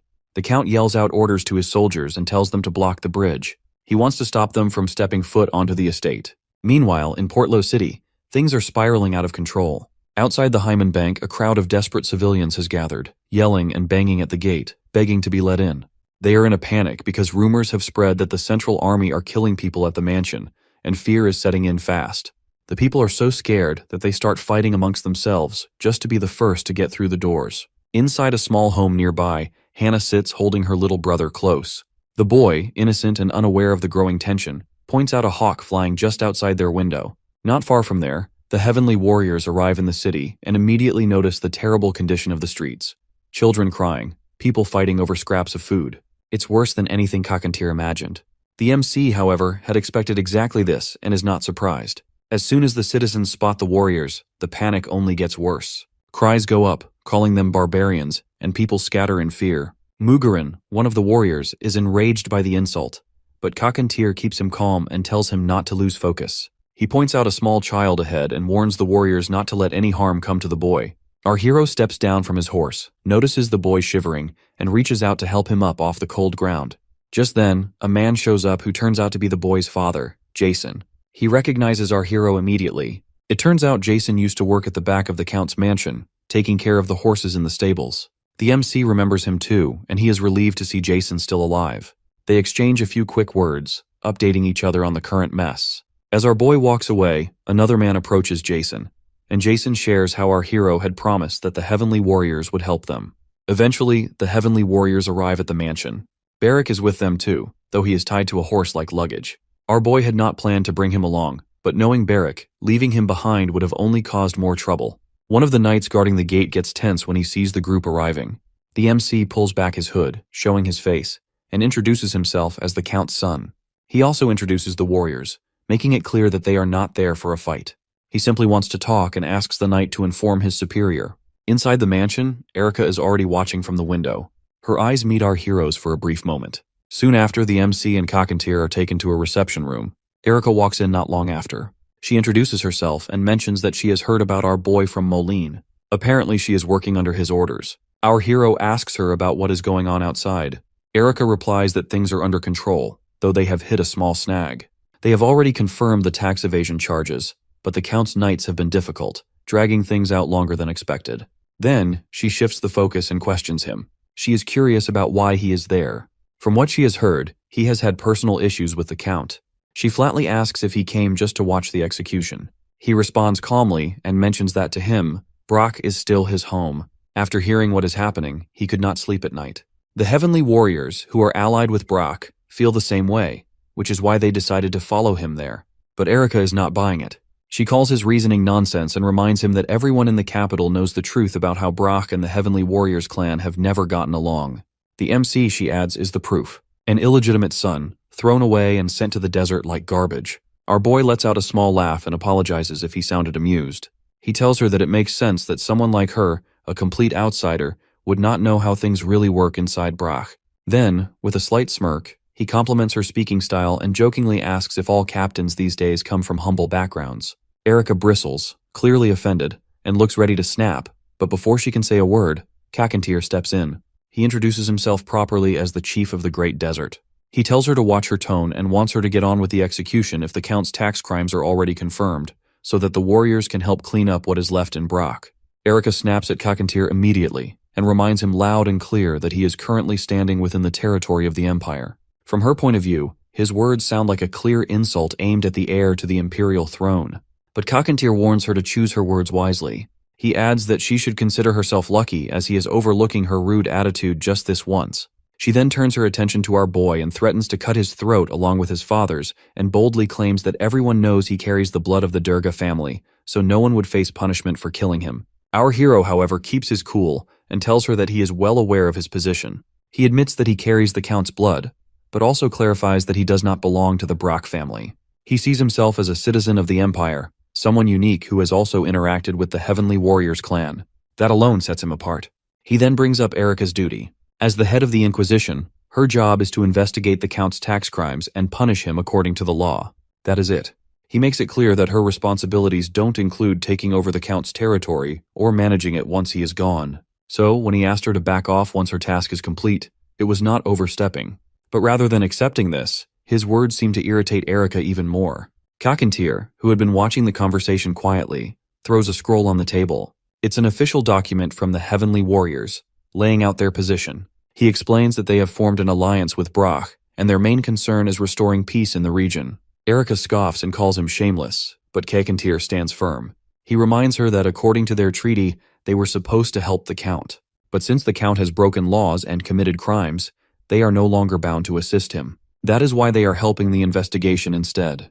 And because the MC serves as the bridge between them and Brock, Kakantir suggests that Erica allow him to rule Brock for the time being. Erica finds that idea ridiculous. To her, the thought of giving such a responsibility to a bastard child is simply absurd. But deep down, she knows that our boy has no major flaws other than his background. The people of Brock are already frustrated and close to rising up. If someone like him, who shares their bloodline, steps forward, he might be able to calm them down. Plus, having the support of the warriors gives him strong backing for border security. Still, she refuses. She tells them that only the Emperor has the authority to assign lords. Our hero agrees but points out that until the Emperor makes a decision, no one else has official power over the region. That means the seat is temporarily open. Erica acknowledges his logic and can now see what they are aiming for. However, she adds that the Count and his family are still missing, and it's her duty to find every last resisting soldier and re-establish full Imperial control. That is when the MC makes his offer. He promises to capture the Count himself and also take responsibility for restoring order afterwards with the help of the warriors. According to him, the presence of the soldiers and Inquisition has already stirred public anger, and this approach might help ease the tension. Erica coldly warns him not to do anything reckless or side with the Count. He reassures her not to worry, as he plans to bring the Count there himself and prove just how serious and loyal he is.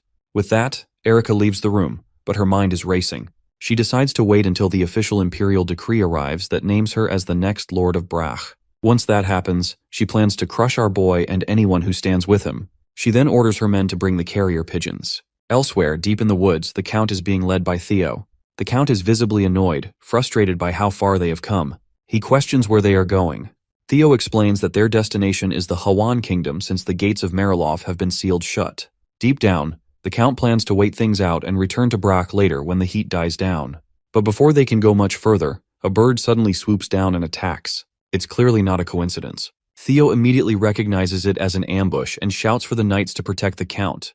Within seconds, Kakantir and his warriors reveal themselves, stepping into view from the shadows of the forest. Kakantir greets the Count with a smug look as he enjoys the Count's pitiful condition. Theo commands the knights to form a defense around the Count. At that moment, Beric charges in and attacks Theo. Theo blocks the attack with his shield, but Beric taunts him and brings up the beatings Theo used to give him during training. Our hero also steps forward and greets the Count. The Count, furious at seeing him, can barely say anything before Beric lands another attack. This time, his blow breaks Theo's shield and kills him. Afterward, they escort the Count back to the estate, where Erica is waiting. The corpses of Theo and the others are laid in the front yard as well, and the MC turns to Erica and asks whether she finds him trustworthy now. Though clearly not happy to admit it, Erica concedes that maybe he is not completely useless. He then urges her to get on with the trial and finish her job.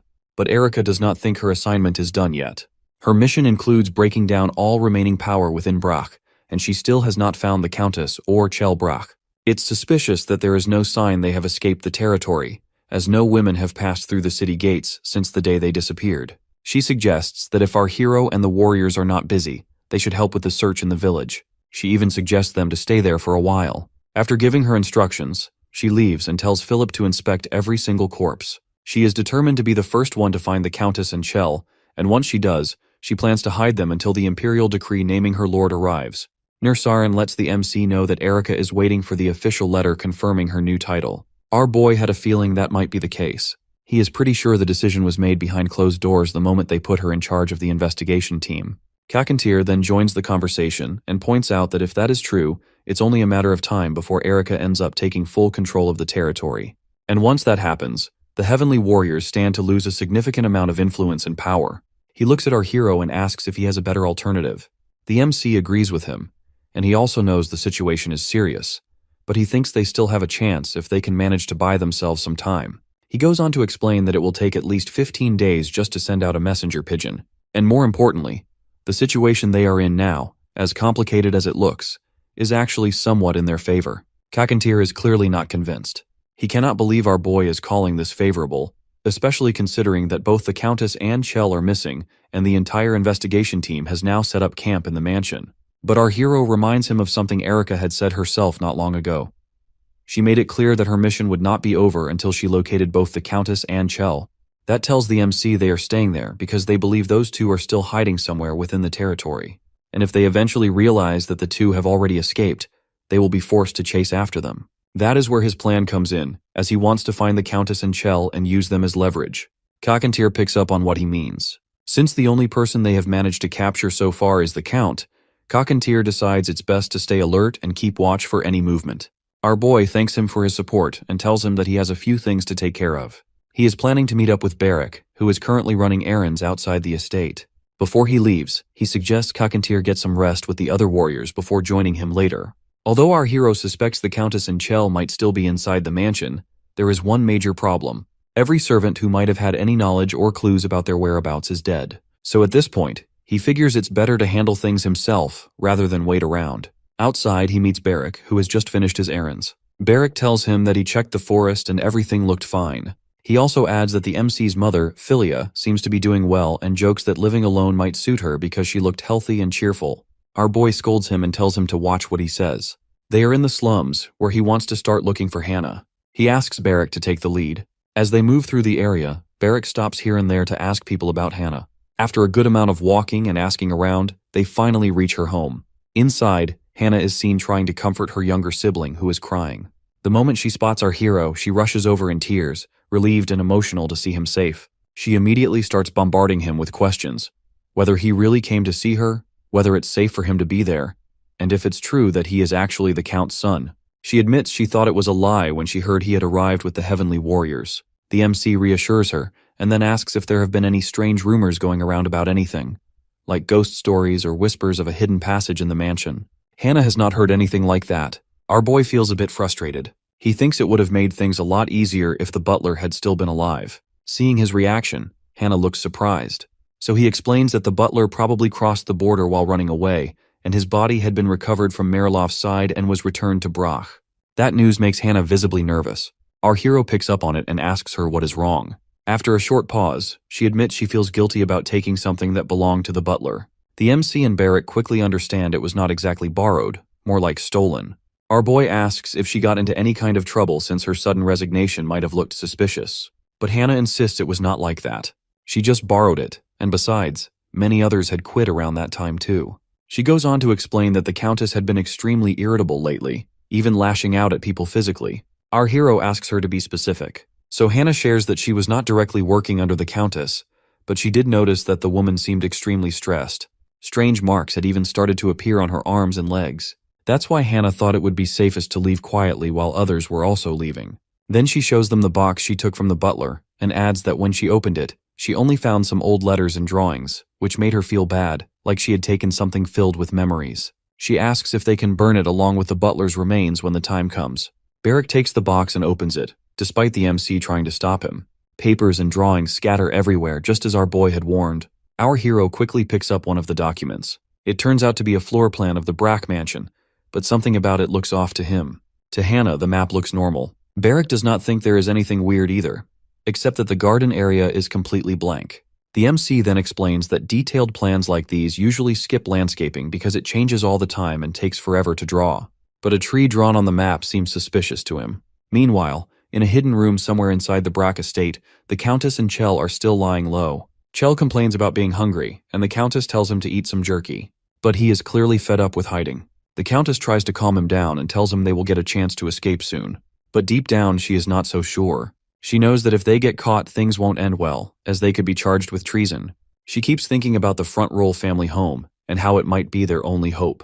For the time being, she decides to hold out a little longer. Suddenly, they hear footsteps approaching, and the candle goes out. The Countess silently hopes it's the Count, but it's obviously none other than our boy standing there with a lantern in his hand. Sue is amazed to see an entire underground tunnel carved out on the Count's command. She has heard rumors that nobles in the Empire often prepare escape routes like this one. They are not the kind to fight when things get tough, so they prefer running. And after seeing it for herself, she realizes those rumors might have been true all along. But before she can think more about it, the Countess suddenly snaps. With her patience worn thin, she lunges forward and aims straight for our hero. Sue quickly steps in and restrains her, grabbing both her arms and twisting them behind her back. The Countess cries out and complains about pain, all while throwing some insults at the warriors. Watching the Countess act like this, our boy is reminded of what Hannah mentioned about the Countess growing increasingly short-tempered and violent. But after seeing it up close, he can tell it is far worse than he imagined. He tells Sue to let her go, then turns to Shul and orders him to bring Kakantir and Nersarin to the scene. The Countess, still seething, curses the MC and tells him to die. She accuses him of ruining everything and blames him for the situation they are in. Our hero, however, remains calm and reminds her that the investigation team is still stationed inside the mansion and warns her if they are discovered, he will be left with no other option but to hand both her and Chell over. Chell asks him whether he is helping them and what has happened to the Count. Our boy can see the exhaustion written all over his face and tells him that the Count has already been captured and lies that there had been nothing he could do to stop it. He then tells both the Countess and Chell to get ready to leave with the warriors once the sun comes up. The MC can guess that the Countess has no real destination in mind apart from her family, so he asks where they are now. She answers that they are in Fontrola. He knows that place is far in the north, and if they avoid passing through Marilof, the journey will take at least 2 weeks. The Countess then suggests they stop by Marilof to get supplies, clothes, food, anything they might need. But he quickly tells her that is not an option, because after the butler's death, Marilof has sealed their gates shut. Countess mutters that this should not be happening to her. She starts behaving strangely, and insists they need to stop by one of the mansion's rooms before leaving, and then make their way to Marilof anyway.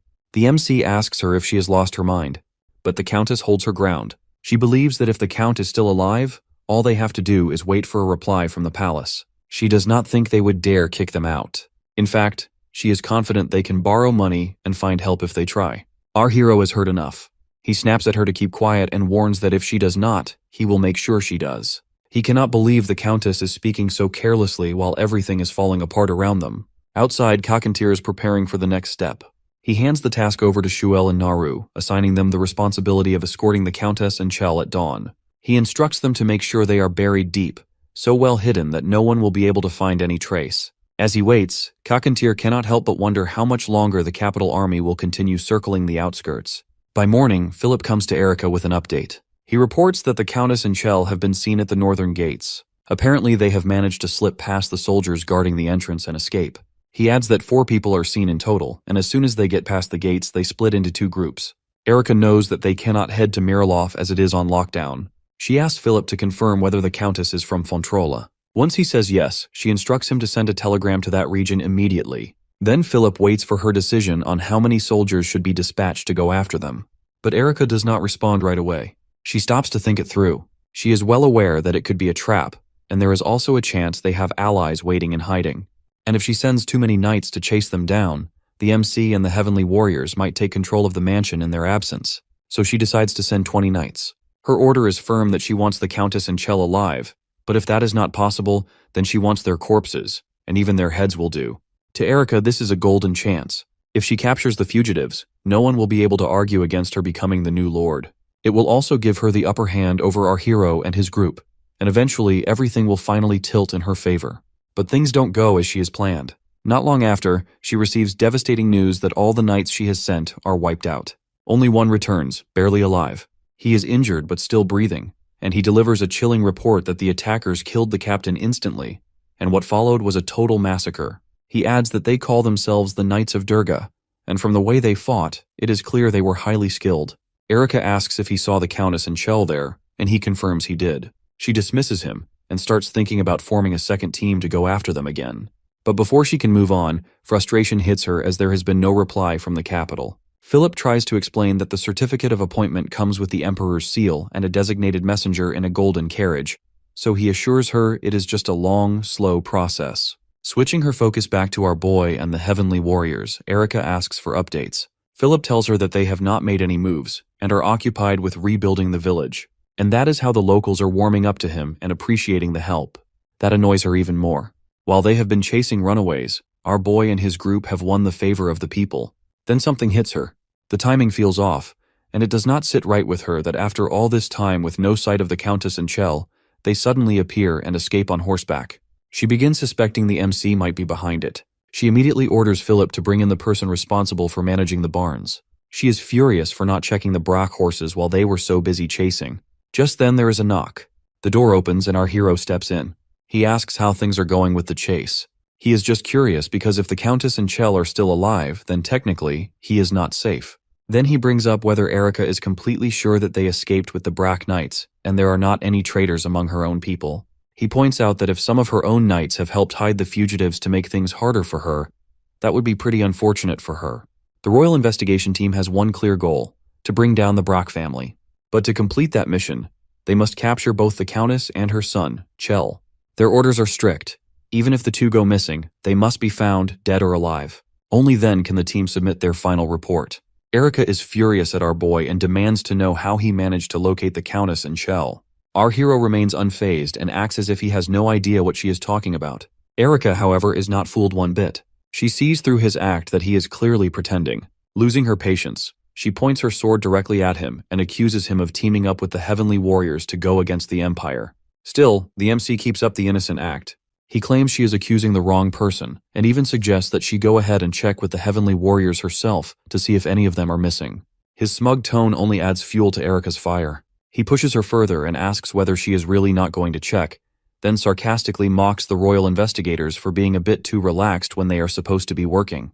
Right at that moment, Philip rushes in with an update that according to the head of the stables, 2 horses are missing. Our hero jumps at the chance to twist the knife and urges Erica to move quickly and go after the real traitors, all while pointing out that it must be her knight's doing. Erica spins around to leave, but not without a sharp warning to kill him for sure.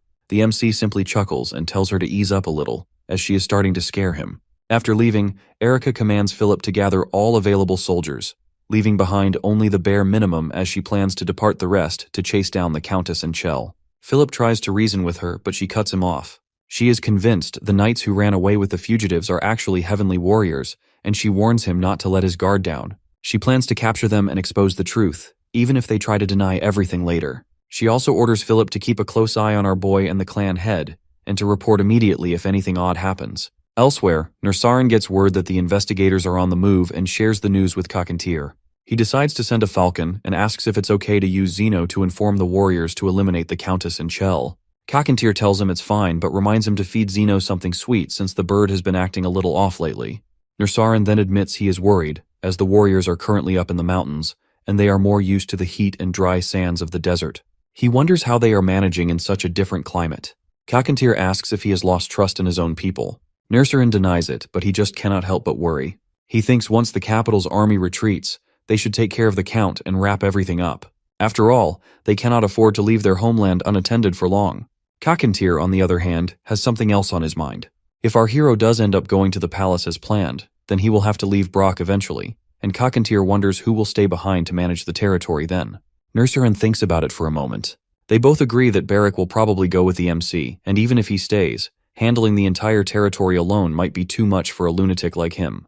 Kakantir's silent stare says enough, and Nursarin catches on to what he is suggesting and immediately refuses. He knows deep down that staying behind might actually help the warriors more, but there are complications. First, there is no telling if our boy will approve of that. And second, more importantly, Nursarin himself does not want to stay. He hates the cold, and the territory is just too chilly for him. Kakantir gets it that weather like this is a big deal. Nursarin just hopes that the official appointment letter arrives before the weather gets worse. From the way things are dragging, though, it seems like everything is being delayed. Kakantir agrees and wonders what exactly the people at the palace are up to, taking so long. Over in the capital city of Burial Empire, inside the first prince's palace, Marev Varochian, a knock is heard on the door. His aide enters, holding a letter from Count Brach. It does not have an official seal, but it did come with the family treasure, which gives it some weight. Marev reads it through, then hands it over to his aide and asks him to read it too. He wants the aide to point out the parts he thinks are true, and the parts he finds suspicious. The aide struggles, as it's not easy to tell. The letter is written in a way that blends fact and fiction together. Marev then explains that the part about Moline and the second prince, Gale, inviting the Count to join their noble alliance is likely true. The alliance does exist, and Moline is definitely on Gale's side. But the part where the Count claims to have turned them down out of loyalty to Marev is what he doubts, as the Count is not that close to him to make such a bold choice. The aide agrees somewhat. He thinks the refusal itself might be real, but not the reason given. Marev suspects that the Count probably distanced himself because the tax evasion charges were actually true, and that's likely why the investigators were sent. He then asks who is leading the team and learns that it is Erica, one of Molin's people. The aide also brings up the rumors about Gale possibly planning a coup. Marev does not give a straight answer but admits it's something to think about. He then instructs the aide to collect every recent report involving Brach, especially the one submitted by Moline. Marev also mentions that he will attend the morning meeting and wants others informed as well. He just hopes Gale won't make any reckless moves. At the next morning's meeting, the nobles are surprised to see Marev present. They whisper among themselves and even suggest calling Gale to join. Once all the other matters are discussed, the final issue on the table is the Brach family's tax evasion. It's confirmed that some of the Count's assets have been seized. But when the investigators and the Count's private guards clashed, they failed to capture him, and his wife and son ran away. Upon hearing the details, the nobles are outraged. They call for the Count to face serious punishment and even suggest taking the matter directly to the Emperor. That is when Marev asks if the charges are limited to just the Count, his wife, and Chell, or if the MC should be included too. He points out that our boy, being the Count's illegitimate son, is a part of this mess as well. The official who is overseeing the meeting responds that our boy has already been declared ineligible to be part of the family and should be enslaved instead of executed, as per the law. He adds that our hero even made peace with the Heavenly Warriors and surrendered the Brach borders to them. The official then asks if Marev has something on his mind, but Marev responds that he is just thinking out loud. But deep inside, Marev cannot help but wonder that if the MC and Molin both reported the Count, it means our boy has sided with Gale, and he finds it troublesome for him. The conversation then shifts to what will happen to the Brach territory after the family is gone. One noble suggests assigning someone from the capital to govern it to avoid another nation overtaking it and getting stronger. Plus, it would also help with collecting the overdue taxes. Marev, however, does not share the same thoughts. Since the investigators have already clashed with the locals once, he thinks there is a good chance the people won't accept someone from the capital, and that kind of tension could hurt the region's production as well. On top of that, Brach is close to the Heavenly Warriors' land, and no one from the palace even speaks their language. Wesley, the Minister of Magic, asks if Marev has something planned. Marev replies that the best move given the situation is to delay choosing a new lord for the territory at least until things settle down. Wesley does not hold back her concern and points out that leaving the lord's seat empty might stir up even more trouble later on. But Marev seems unfazed. He explains that he has already considered that, and instead of rushing into naming a new lord, he has a different approach in mind. His idea is to appoint an advisor temporarily, someone who can step in, handle things for the time being, and most importantly, let them observe how the situation plays out.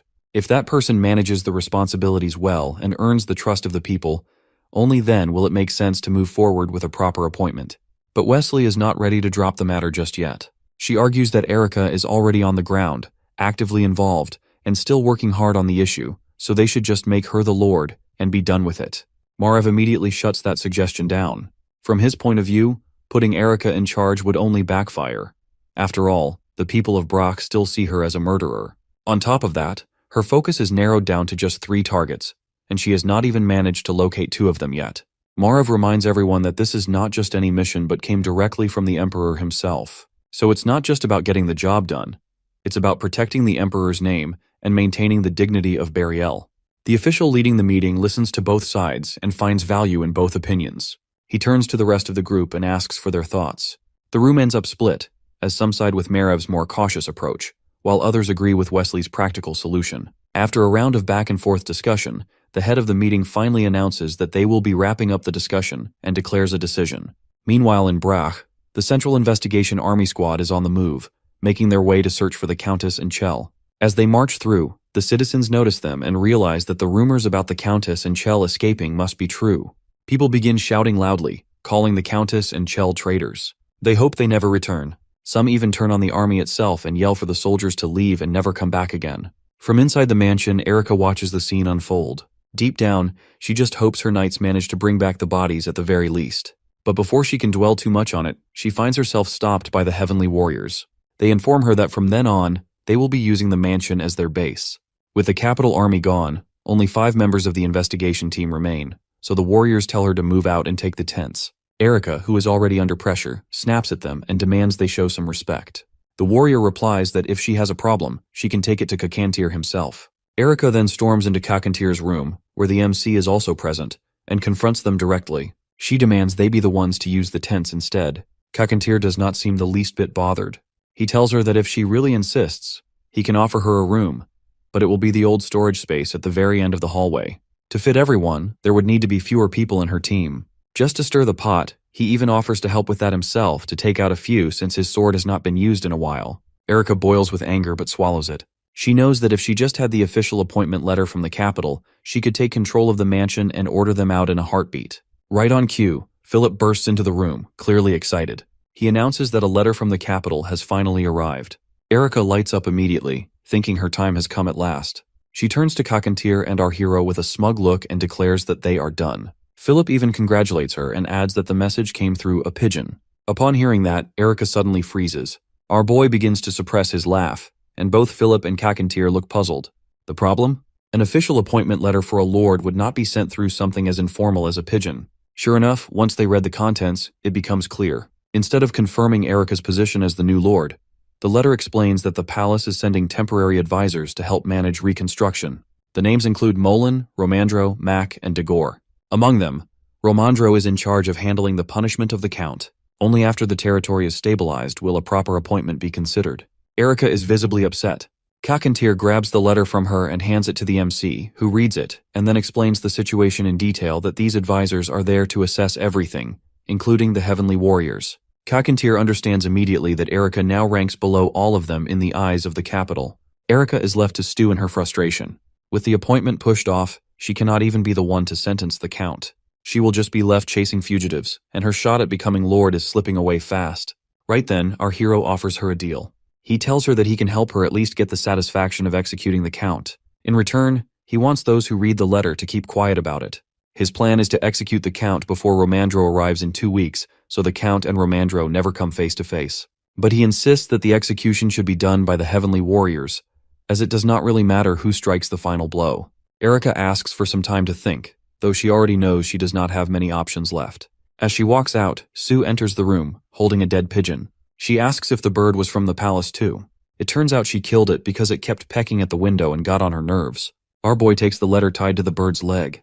It's from Molin, addressed to Erica. In the letter, Molin explains that the Count sent a message to Marev, which caused Marev to unexpectedly attend the meeting and ruin Erica's chances of becoming Lord. Still, Molin tells her not to worry, as he plans to come to Brock soon and create a new opportunity for her. The MC shares the news with Kakantir. Our boy kind of expected something like this, as everything had been going too smoothly after all. Kakantir wonders when the Count managed to send that letter, but to our hero, it does not really matter anymore, as Marev has already shaken everything up. Still, he believes this new situation might actually benefit them. He plans to welcome Romandro warmly when he arrives. Since Marev probably thinks that he and Molin are working together, and perhaps he is even siding with Gale, he knows it's best to keep things calm. Kakantir points out that Molin likely sees them as obstacles, especially our boy. The MC agrees, and this is the very reason he wants to make their position clear, as they cannot afford to be caught between two sides.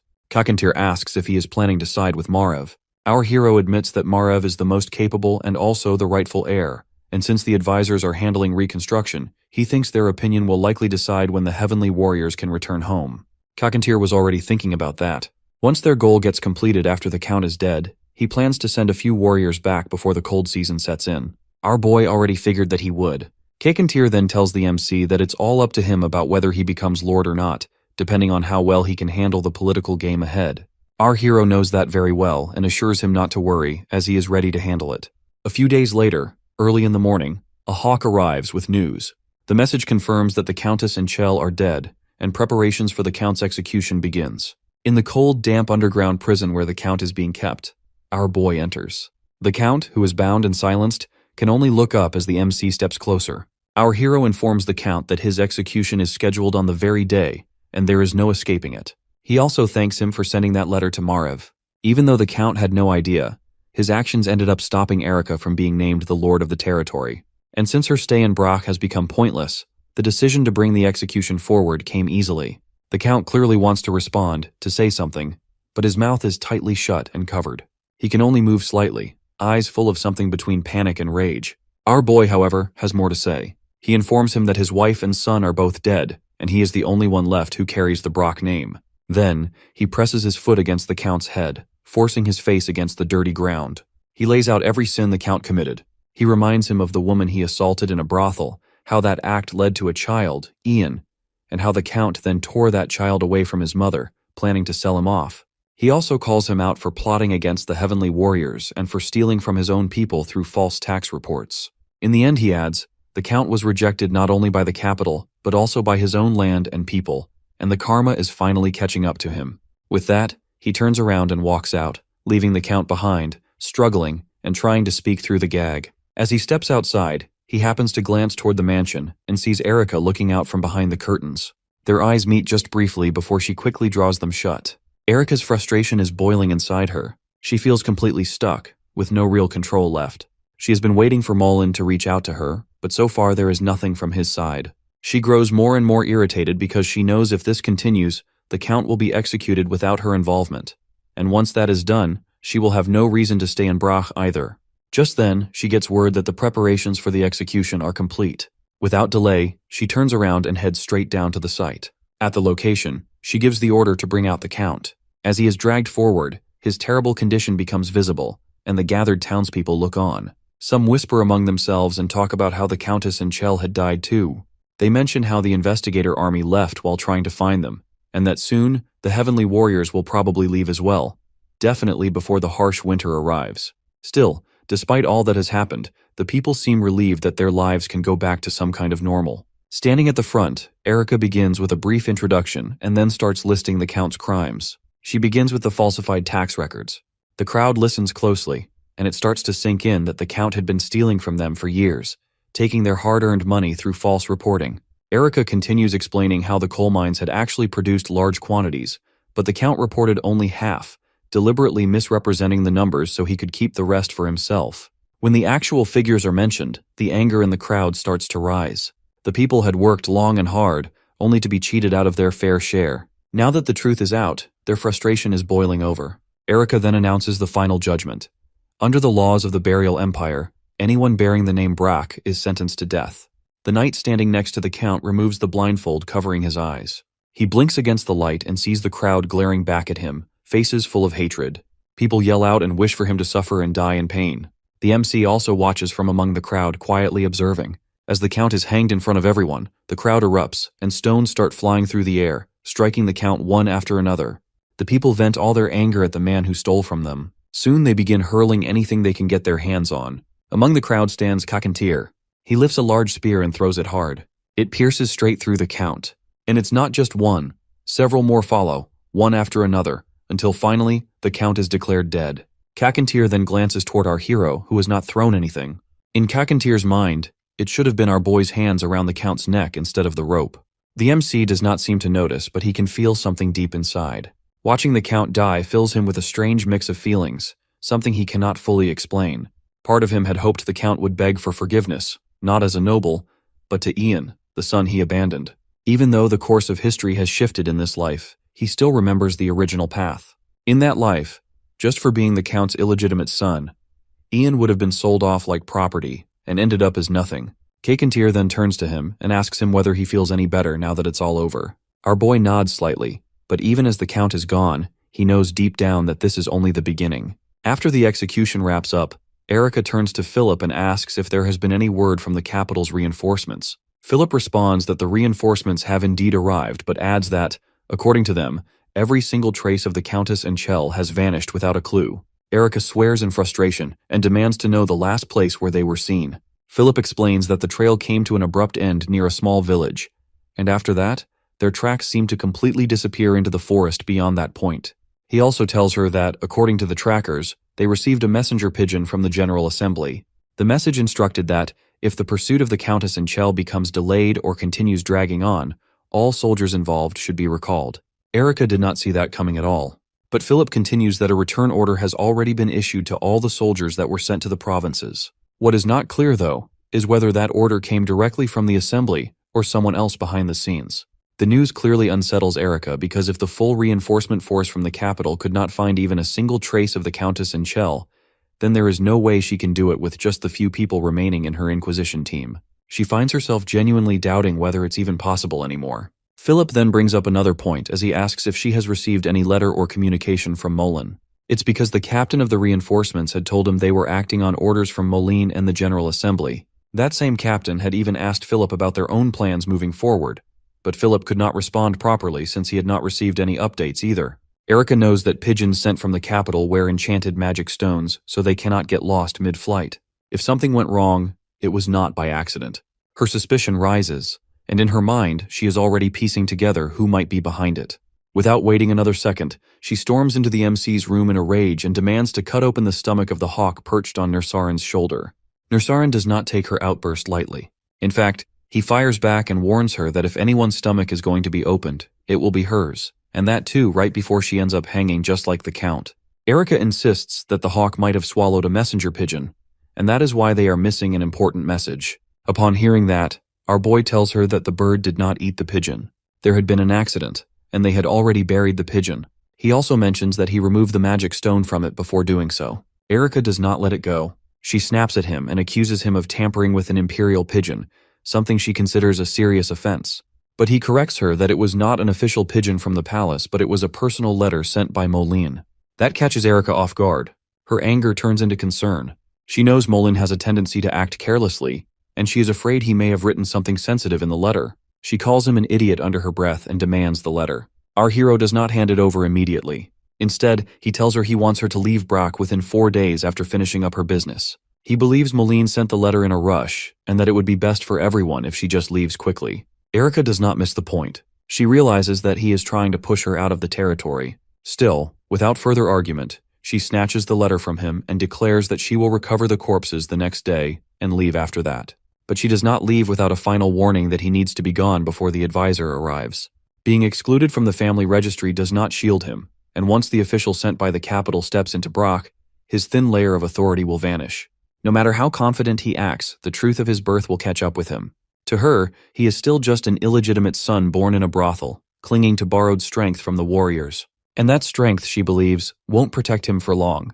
The moment she refers to the heavenly warriors as barbarians, our boy's patience wears thin, and he dismisses her words entirely.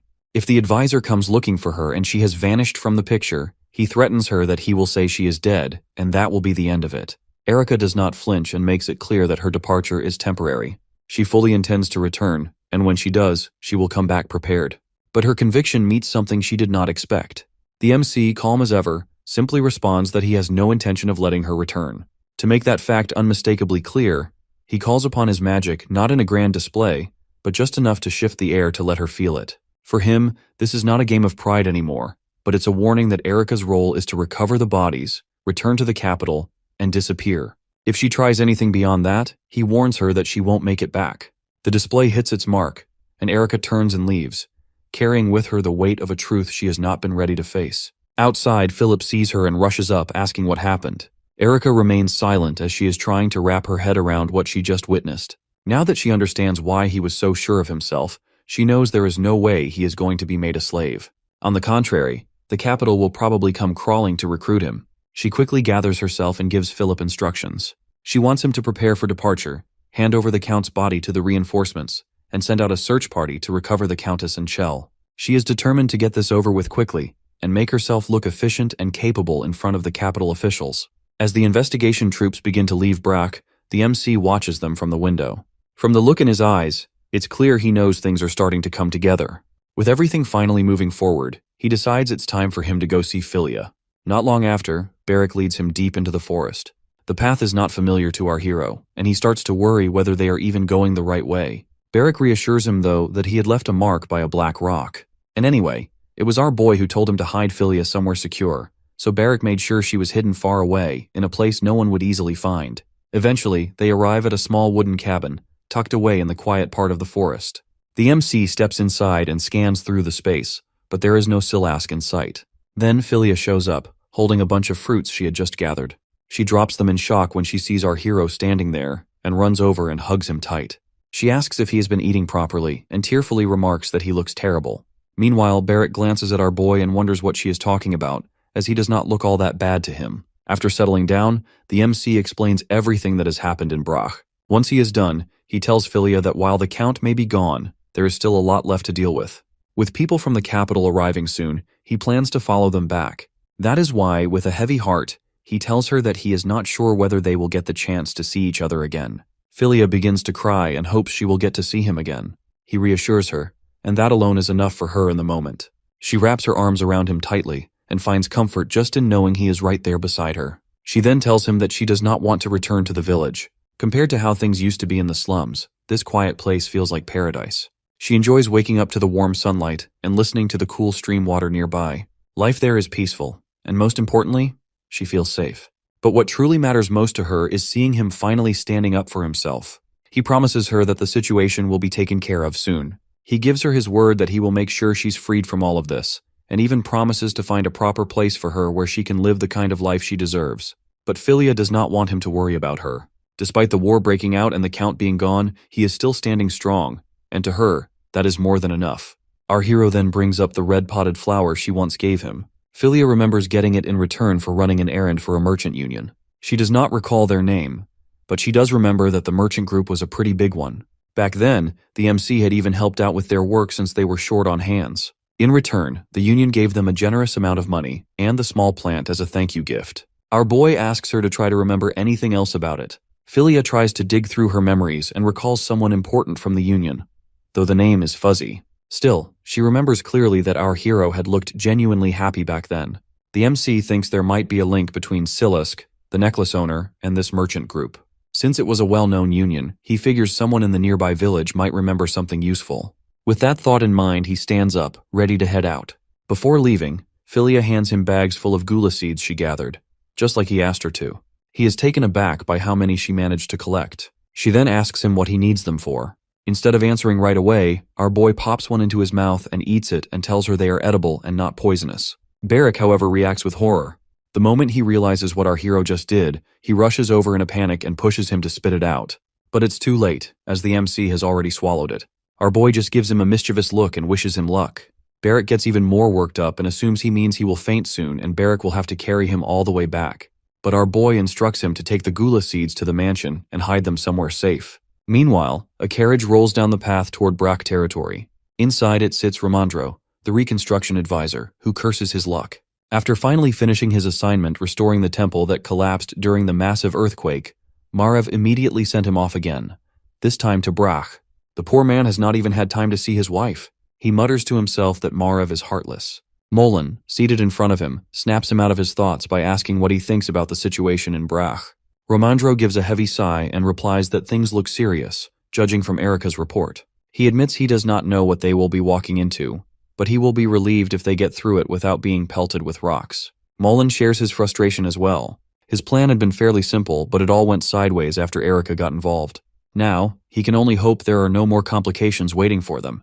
As the carriage finally nears the estate, Romandro catches sight of warriors stationed around the mansion, and he gets immediately alarmed. No one had warned him about this. Molen watches his reaction and understands why no one wanted to share that little detail in advance. At that moment, our hero approaches the carriage and knocks gently.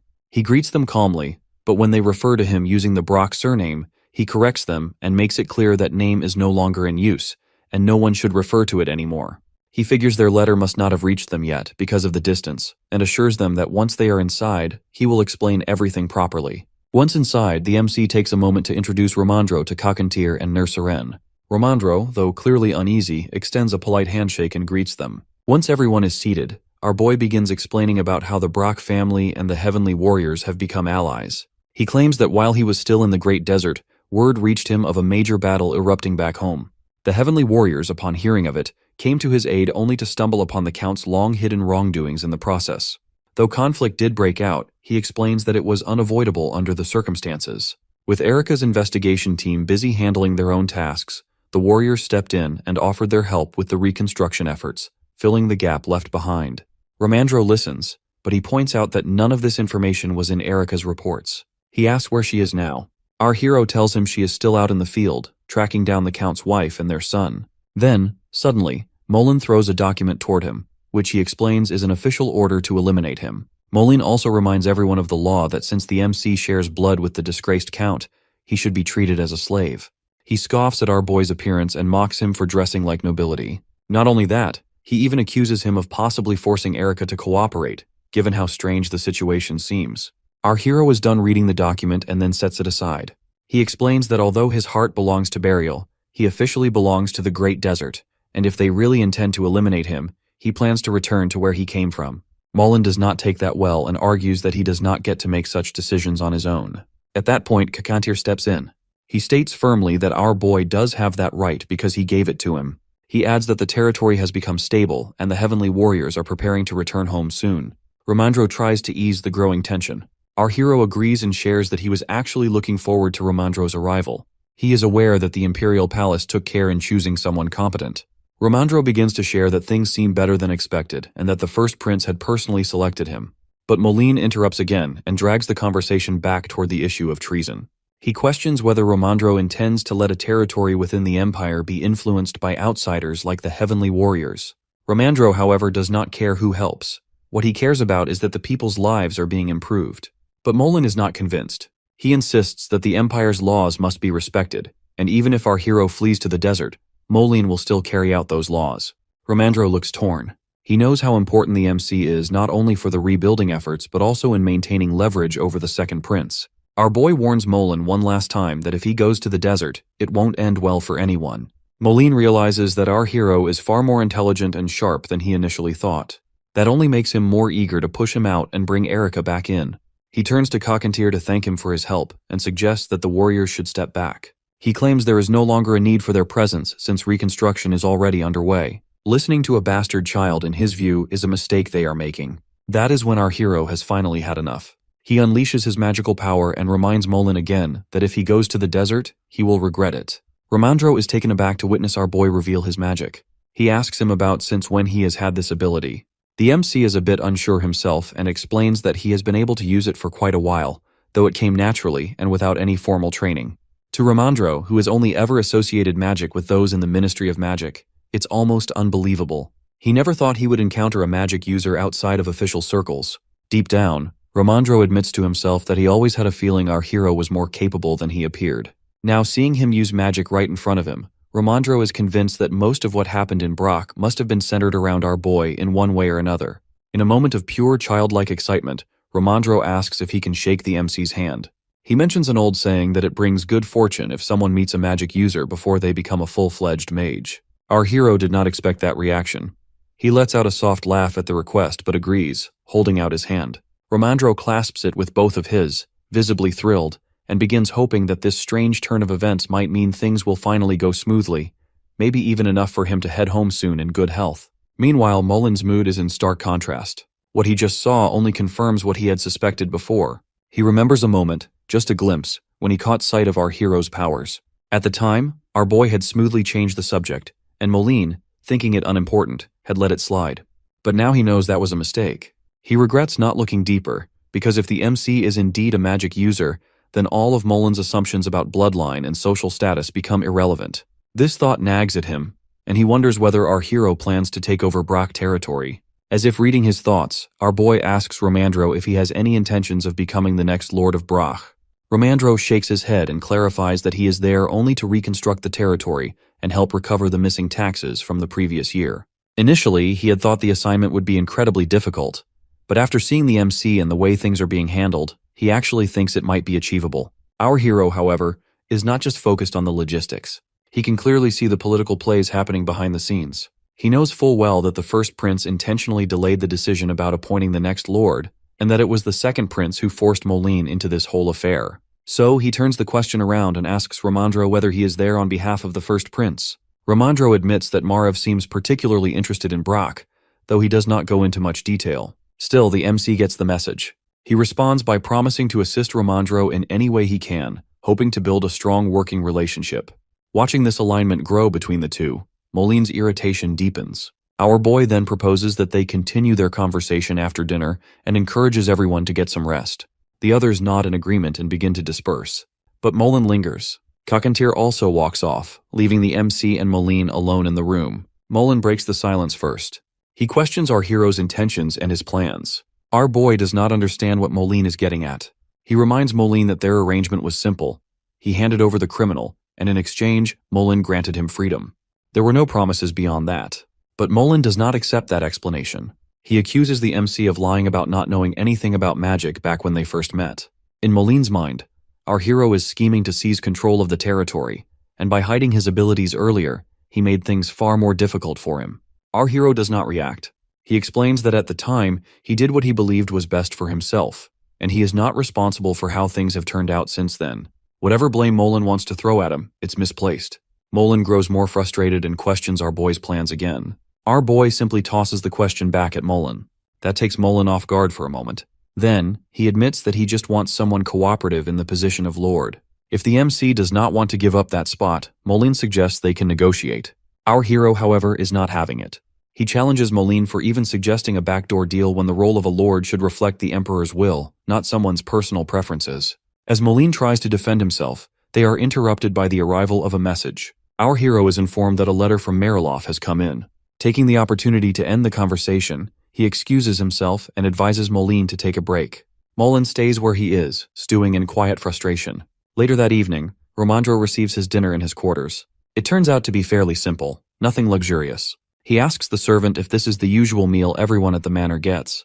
The servant nods and explains that all subordinates are given the same food, but politely asks if there is anything else Romandro might want. Romandro waves off the offer. As he examines the tray, he notes that the food consists mostly of preserved items, dried and smoked goods, without any fresh fruits or vegetables. This tells him that the food supply is unstable. He figures it makes sense, considering the damage from the revolt and the loss of manpower. Still, he pushes those thoughts aside as he is content to eat at a proper table and rest somewhere that is not falling apart. Just as he finishes eating, there is a knock at the door. It's our boy. He steps inside and asks how the food is. Romandro asks how Moline's doing. The MC shares that he is having dinner alone. He then hands Romandro a carefully compiled report on everything related to the reconstruction, neatly organized for reference. Romandro flips through the pages, impressed. He then brings up the matter of the food supply, hoping to get a clearer picture of how bad things really are. Our hero does not sugarcoat it and admits that ever since the Imperial soldiers and the Inquisition arrived, the already limited reserves have been stretched thin. At this point, they are relying entirely on what is left in the manor's storage, but even that won't hold out for long. With that in mind, he suggests a significant step of reducing the winter tax collection to just 30% of the usual amount. He does not stop there, though. He continues and points out that the citizens have only reported about half of the assets they had last year, which paints a clear picture of how deeply the conflict has affected them. Rebuilding under these conditions would be nearly impossible without help from outside, and if the Imperial Palace agrees to exempt Brock from taxes this year, then collecting even 50% might become a viable option. Romandro listens closely, and as the pieces fall into place, he cannot help but be stunned. This was the same young man so many dismissed as a low-born bastard. Yet there he is laying out a plan that is not only thoughtful, but also detailed and practical enough to implement right away. Still, Romandro keeps his tone careful as he responds. As much as he admires our boy's insight, he reminds him that his own mission is just to restore order. Changing tax policy, unfortunately, is beyond his authority. The MC then offers a backup plan. He presents a new set of documents and explains that Mariloff's count recently sent a letter and is willing to sell food if our hero sends over a list of what they need and how much it will cost. Romandro carefully looks over the list, and he genuinely cannot hide how surprised he is to see how thoroughly our hero has managed things. The level of organization and the attention to detail are far beyond what he expected from someone so often brushed off by others. Our boy then goes on to explain that Mariloff's own situation with staple grains, especially rice, is not exactly ideal either. Their stock is not looking too good, and because of that, prices are expected to be a bit higher than usual. Even so, Romandro does not seem discouraged. In fact, if things stay on track, there is a good chance he might be able to wrap everything up and return to the capital before the first snowfall hits. The MC adds that although they plan to trade with Mariloff, the funds on their end are pretty limited at the moment. Still, he believes they should be able to secure at least a week's worth of food supplies. Romandro, however, is not too worried. He lets him know that he does have access to the reconstruction funds, so with those, they might be able to cover enough for nearly 2 months' worth of supplies instead. With that sorted out, our hero decides it's time to send a reply back to Mariloff and get the ball rolling. As he steps out of the room, he is immediately greeted by Kakantir, Nurserin, and Barrick, who are already waiting for him in the corridor. Our boy tells them that they have got another problem on their hands.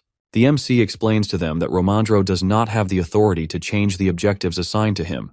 Kakentir thought our boy had already suspected that might be the case, and our hero confirms it. He had a feeling this would happen, though he had been hoping it would not come to this. But now that things are clear, he thinks they have no choice but to settle for the next best option available. When Barrick asks about the reconstruction funds, the MC tells him that Romandro brought along 3,000 gold coins, specifically for that purpose. Our boy then starts laying out his new plan. He believes that approaching Mariloff early on is the smartest move they can make, and he wants to make sure everything is thoroughly prepared in advance to avoid complications. Kakentir nods and shifts the topic slightly. He thinks that Romandro seems to have a rather positive attitude towards them and asks our hero if he feels the same way. The MC agrees that there is definitely a sense of goodwill. After all, Romandro was sent by Prince Marev, so it makes sense that he would be more willing to oppose people like Moline and Prince Gale. Our boy knows that Romandro probably assumed at first that he was on Gale's side, especially since the Count's downfall involved both him and Moline. But now that Romandro has seen Moline openly treating him like an enemy, it's likely that his assumptions have shifted. Our hero is sure that Romandro has begun to realize where he should stand, and the MC plans to bring him fully over to his side so everything can move according to plan. Kakentir then brings up something else that caught his attention. He was genuinely surprised by how Romandro reacted when he found out the MC was a magic user. He did not expect someone from the Empire to show that much respect. Still, Kakentir believes that becoming the Lord of Brock is not out of reach anymore, and he wants to take advantage of the timing before fall arrives. He instructs Nurserin to keep a close watch on Molin, Mac, and Dagor, just to be safe. Then our boy turns to Barrick and checks in on the task he had assigned earlier. Barrick confirms it's done, and the magic stones for eavesdropping have been placed. Meanwhile, over in Moline's room, things are not going smoothly. Mac is frustrated because he cannot figure out a solid plan. Dagor tries to get him to settle down, but Mac is not having it. He insists that the next lord, whether it's Erica or someone else, has to be someone who sides with them. Remembering our hero's confident behavior earlier, Mac believes that the MC could easily use his status as a magic user and the Heavenly Warriors backing him to gain more ground. Now that he is also sticking close to Romandro, things are getting even trickier. Mac assumes that our boy probably already figured out they are there to observe Romandro and vice versa. So Mac thinks they should stop backing Erica and instead try to push someone else forward. But Dagor quickly shoots that idea down. He calls Mac an idiot for forgetting what kind of person Erica really is. She is not loyal to Prince Gale, but she is just power-hungry.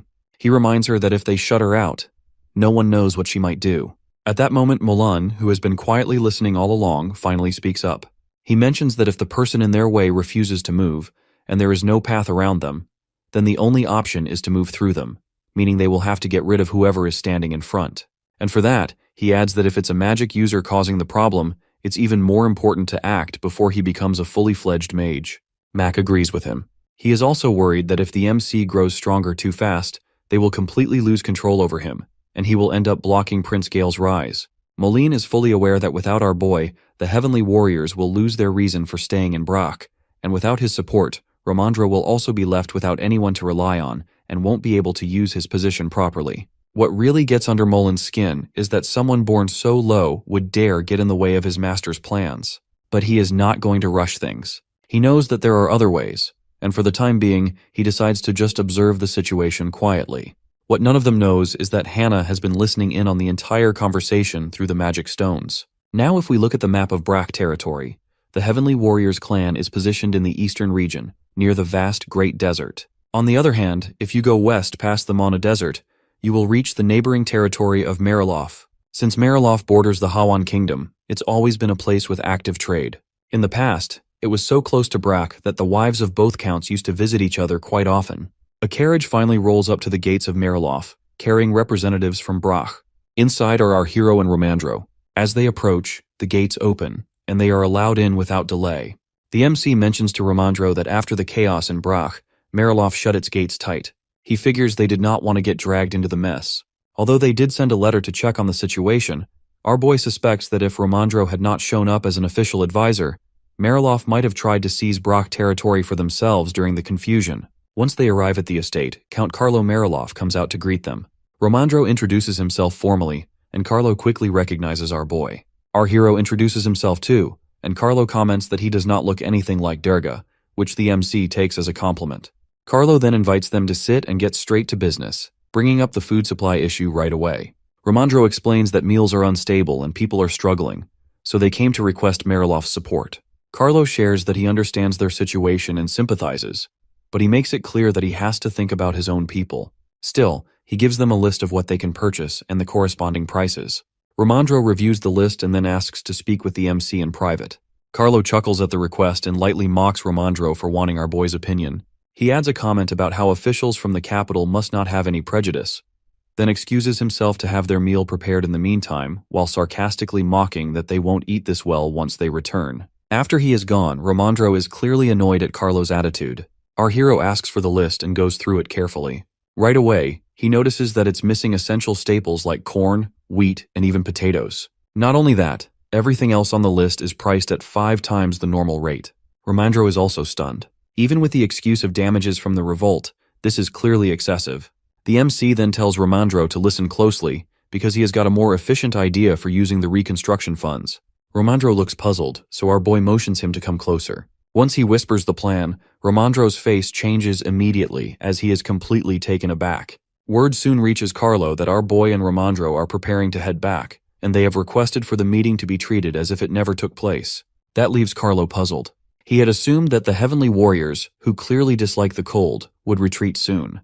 And with the people in Brack suffering from a worsening food crisis, he believed they did not have many options left. Still, he does not bother to see them off and instead instructs the butler to just let them go. Mariloff, being far from the capital, has mostly operated free from the emperor's close eye. But if someone officially connected to the palace ends up becoming the Lord of Brack, the added surveillance from the capital is going to be inevitable. That is exactly why Carlo is so fixated on getting hold of Brack before it slips too far into imperial hands. The MC, however, already understands what Carlo is aiming for and shares it openly with Romandro. Romandro agrees that if the heavenly warriors are on this side, Carlo's attempt won't come cheap. But our boy is sure Carlo has already weighed the risks and still finds it worth the gamble. Noticing that the butler has not shown up yet, he guesses that Carlo does not plan to see them off personally, so he suggests they just leave. But right at that moment, Carlo's wife, the Countess, appears. The MC respectfully greets her. He had heard that she used to be friends with Durga's wife, Mary, so he expected someone closer to Mary's age. But standing in front of him is someone much younger, and there is something about her demeanor that does not quite match the usual image of a noble's wife. She introduces herself as Rien Mariloff and politely acknowledges Romandro. Seeing that they have only just arrived and are already preparing to leave, she asks whether they were even offered food. Romandro explains that they were indeed offered a meal, but their schedule is quite packed, so they decided to leave early. He adds that maybe next time they could share a proper meal together. Rien sighs at the missed opportunity, then turns her attention to our boy. With a slight lean and a lowered voice, she curiously asks him who is currently using Mary's room. She explains that she had lent something to Mary in the past and has not gotten it back yet, so she is just wondering if anyone might be staying there. That jogs the MC's memory, as he remembers how urgently Mary had wanted to return to her room before leaving, and how she mentioned wanting to stop by Mariloff. So he reassures Rien that no one has been near that room and even invites her to visit anytime she likes. She smiles and thanks him. Just then, the butler finally appears. She asks him about the Count's whereabouts since the guests are already leaving.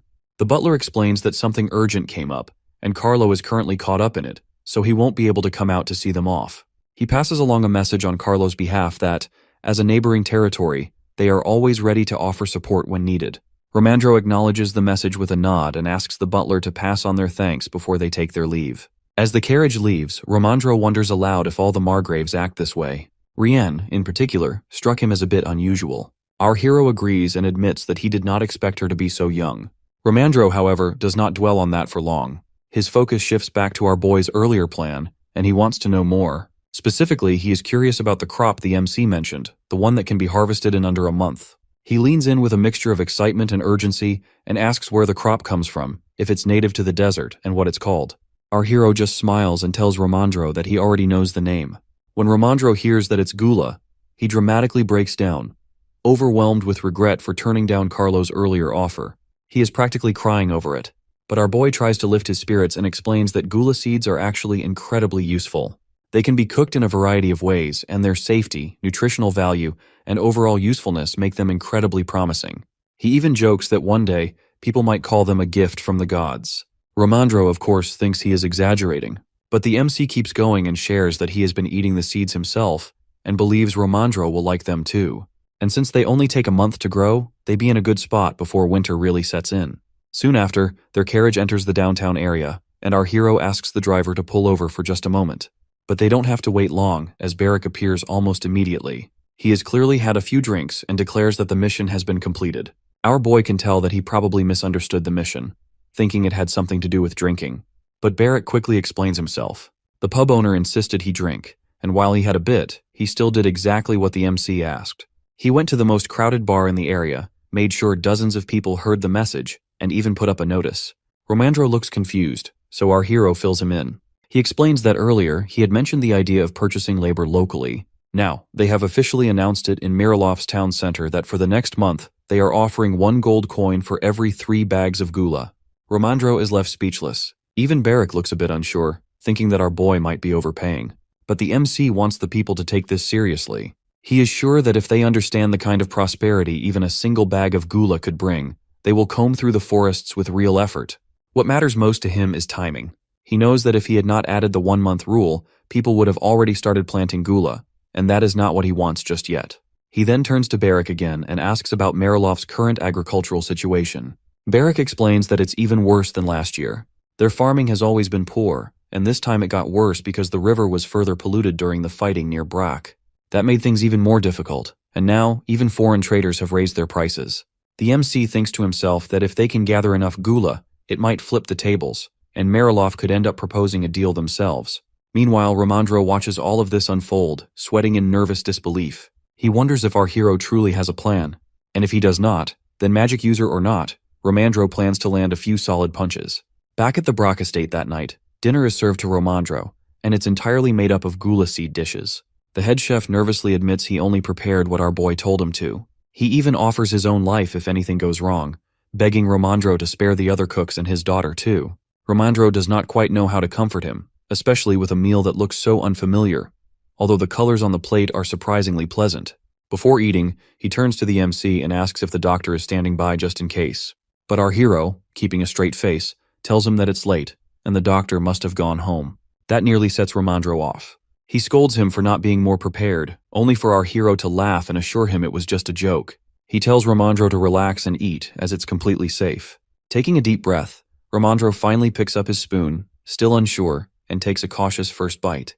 Romandro is completely lost in the flavor of the dishes. Watching his expression, the MC signals that it's fine for the others to try some too. Among the group is Hannah, who steps up and takes a bite. She finds the roasted taste surprisingly nice, and the seasoning really brings it all together. Soon after, more servants get curious and line up to try it for themselves. One after another, they take small bites, and each of them is equally shocked.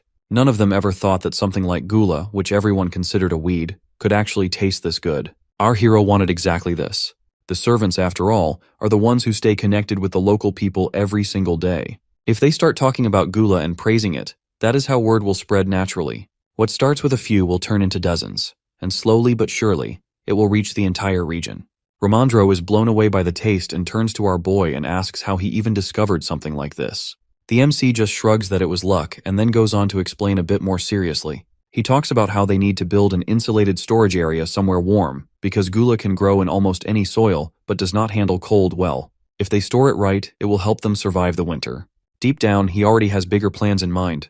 He wants to gather and control as much gula as possible in both Brack and Marilov, while quietly preparing for the colder months ahead.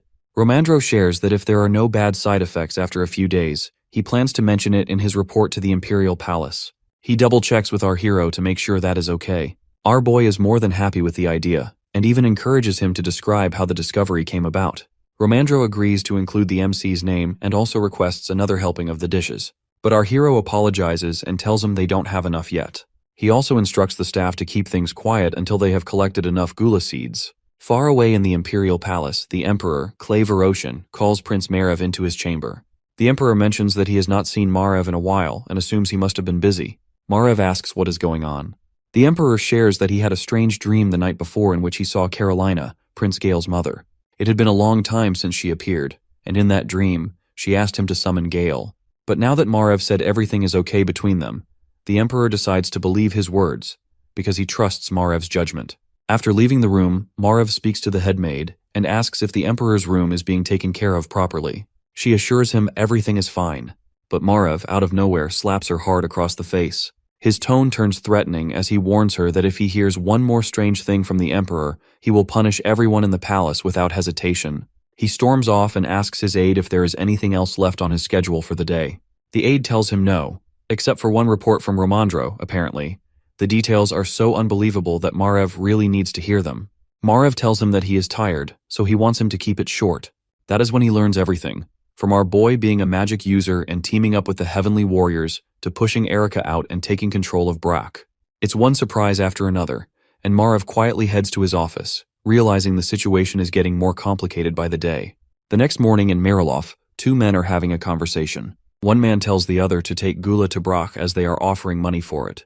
But the second guy is confused. Gula is just a weed, so he does not understand what they could possibly want it for. The first man admits he does not know the reason, but adds that it's only for 1 month, and that most of the forest nearby has already been picked clean. If he wants to find more, he will have to go deeper into the woods. Meanwhile, in Brock, a man shouts about selling Gula. A few nearby lumber workers hear the commotion and joke about it. They cannot believe someone is spending money on weeds, but honestly, they don't care, as it's good business for them either way. Back at the estate, the MC is updated that around 50 bags of Gula have been collected that day. It's more than he expected.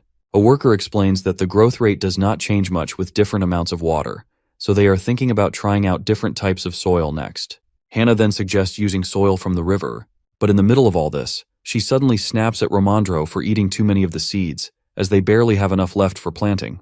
Romandro admits, a bit embarrassed, that he was not thinking. Just then Barrick shows up. He jokes that our hero must be thinking about Moline, who has been unusually quiet. And he is right. Our boy has been keeping an eye on Moline. The man has not stepped out of his room for a while, but his people are constantly seen wandering nearby. It's obvious that something is being planned, so he decides it's time to get back the magic stone he hid in Moline's room for surveillance. He tells Barrick to pass along a message to Romandro that Moline's group should be invited to lunch. If they refuse, Barrick is to make it clear that it's a serious meeting and not optional. He also instructs him to retrieve the magic stone while he is at it. Moline does not look too thrilled when our boy suddenly calls them in for a meal out of the blue. But our hero explains that it's simply been a while since he last saw them properly, and he figured it's a good time to check in. Besides, there is something he needs to talk about. Degor tells him to skip the small talk and get to the point, as they are apparently too busy to sit through pleasantries. So, the MC dives right into the topic, the Gula crop. Now, Moline already knows what this is about. The rumors have been swirling for a while, and he does not hold back from mocking our hero to his face. He brings up how both Brock and Mariloff are buzzing with gossip, especially about how our boy, a so-called illegitimate son, is throwing away funds on what people think is just a useless weed. And to add fuel to the fire, there are even whispers about him planning to hand over the entire territory to the Heavenly Warriors. But the MC stays composed and shrugs off the gossip as nothing more than foolish rumors. If any of it were true, he declares, then he would not be pouring his energy into rebuilding the territory from the ground up, nor would he be allowing them all to stay in his estate, eating through his food reserves. That part clearly hits a nerve because Degor snaps back, offended by the waste comment. Still, our hero stands his ground. He tells them that he does not know who started all these lies, but if people keep spreading falsehoods, then Moline better let them know that he and his allies won't be taking it lightly. At this point, Moline asks if our boy even knows what kind of plant Gula really is. The MC claims that he is well aware the plant is poisonous and how it spreads quickly, which is why most people pull it up on sight. But its seeds are not only edible, they are also packed with nutrients. In his eyes, that alone makes it a valuable crop. In fact, he calls it a blessing from the gods. Then he circles back to a conversation from before and reminds Moline of his own words, how nothing in nature is noble or lowly, and how anything that can help stop a famine deserves gratitude. Even the second prince had the same thoughts according to Moline back then. But now that he is putting those words into action, suddenly it's a problem. Moline, feeling backed into a corner, tries to change direction. He claims that even if everything our hero says is true, the people won't accept it, and if he cannot change the general belief that Gula is dangerous, then no matter how useful it is, no one will touch it. But our boy is already one step ahead. He has thought about that too. And so, he starts explaining how he plans to shift people's opinions to make them see Gula for what it really is. The details of the plan only make Moline angrier. He lashes out and accuses the MC of mocking the imperial family, and warns that if this plan backfires, it could ruin their reputation. Still, our hero does not flinch and reassures him that the seeds are safe and there is no reason to worry. Then, with a touch of irony, he reminds Moline again that it was he who said that leaders are meant to solve crises. And now, when someone is actually trying to do that, he is hiding behind excuses like honor. Mullen fires back, twists our hero's words and accuses him of calling the Empire's dignity trivial. But our boy simply asks Moline if dignity and reputation can feed starving people. In the face of hunger and death, he believes all that pride and status mean nothing. And just to be clear, he makes one last point that he is not there asking for permission. And if Moline plans to get in his way, he can pack up and leave the territory right away. That gets Mac riled up enough to shout, calling him disrespectful. But our hero tells him flat out that it's not about disrespect, but about knowing your place. Then he confronts them that while he has been trying to find a way to save people, all they have done is report to the palace and interfere at every step. Romandro senses the argument getting way out of hand and finally steps in. He tries to cool things down and shares that he has tasted the dishes made from gula seeds himself, and to his surprise, they are actually really good. And the best part is that they are easy to prepare. Just then, Barrick gives the MC a subtle thumbs up. That is our hero's cue. He stands and declares that he has said everything he needed to say and warns them if they keep getting in the way. Next time, he won't be so forgiving. With that, he wishes them all a good meal, tells Romandro to come with him, and walks out. Mac shouts again, but he is already gone. Once he is outside, Barrick cannot help but praise him. He tells him he looked really cool back there. Our boy asks about the magic stone. Barrick hands it over, and after returning to the room, our hero places it in a glass of water to listen to the recording. As expected, he hears Moline, Mac, and Digor talking about him, that he is not loyal to Prince Gale, but he is just obsessed with gaining power. Moline also mentions that if the MC keeps growing stronger, they might have no choice but to get rid of him. Barrick is taken aback by how serious the conversation is, but our hero does not look surprised. He has already guessed this is where things are heading. From their point of view, it makes more sense to remove him than lose the Brack territory, which they have put so much effort into. Barrick asks if he should go deal with them first, but our boy shakes his head because he has a better plan, and he wants to catch them red-handed. Since he has been working constantly and his routine is unpredictable, he figures the perfect chance for an assassin to strike would be nighttime. It also reminds him of his past life, always being on edge. He tells Barrick to stay sharp and not miss anything. He also instructs him to make sure someone is watching Molin's people at all times. The next morning, Romandro is already out at the village site, busy supervising the construction work. He is so tied up with everything that he does not even have time to sit down for a proper meal. So, he keeps snacking on gula seeds to get through the day. Nearby, a few workers who catch sight of this scene begin murmuring among themselves. It's not every day that you see someone like Romandro, a royal advisor from the capital, eating something that looks so plain. They get curious, and some even a little suspicious, wondering what it is he is eating so quietly. One of the workers overhears the whispers and steps in to clear things up. He tells them that what Romandro is munching on are gula seeds. That catches them off guard. To them, gula has always been a weed, nothing one would ever associate with someone from the capital. The worker shares what he heard just a few days ago. Apparently this whole thing is part of the MC's plan.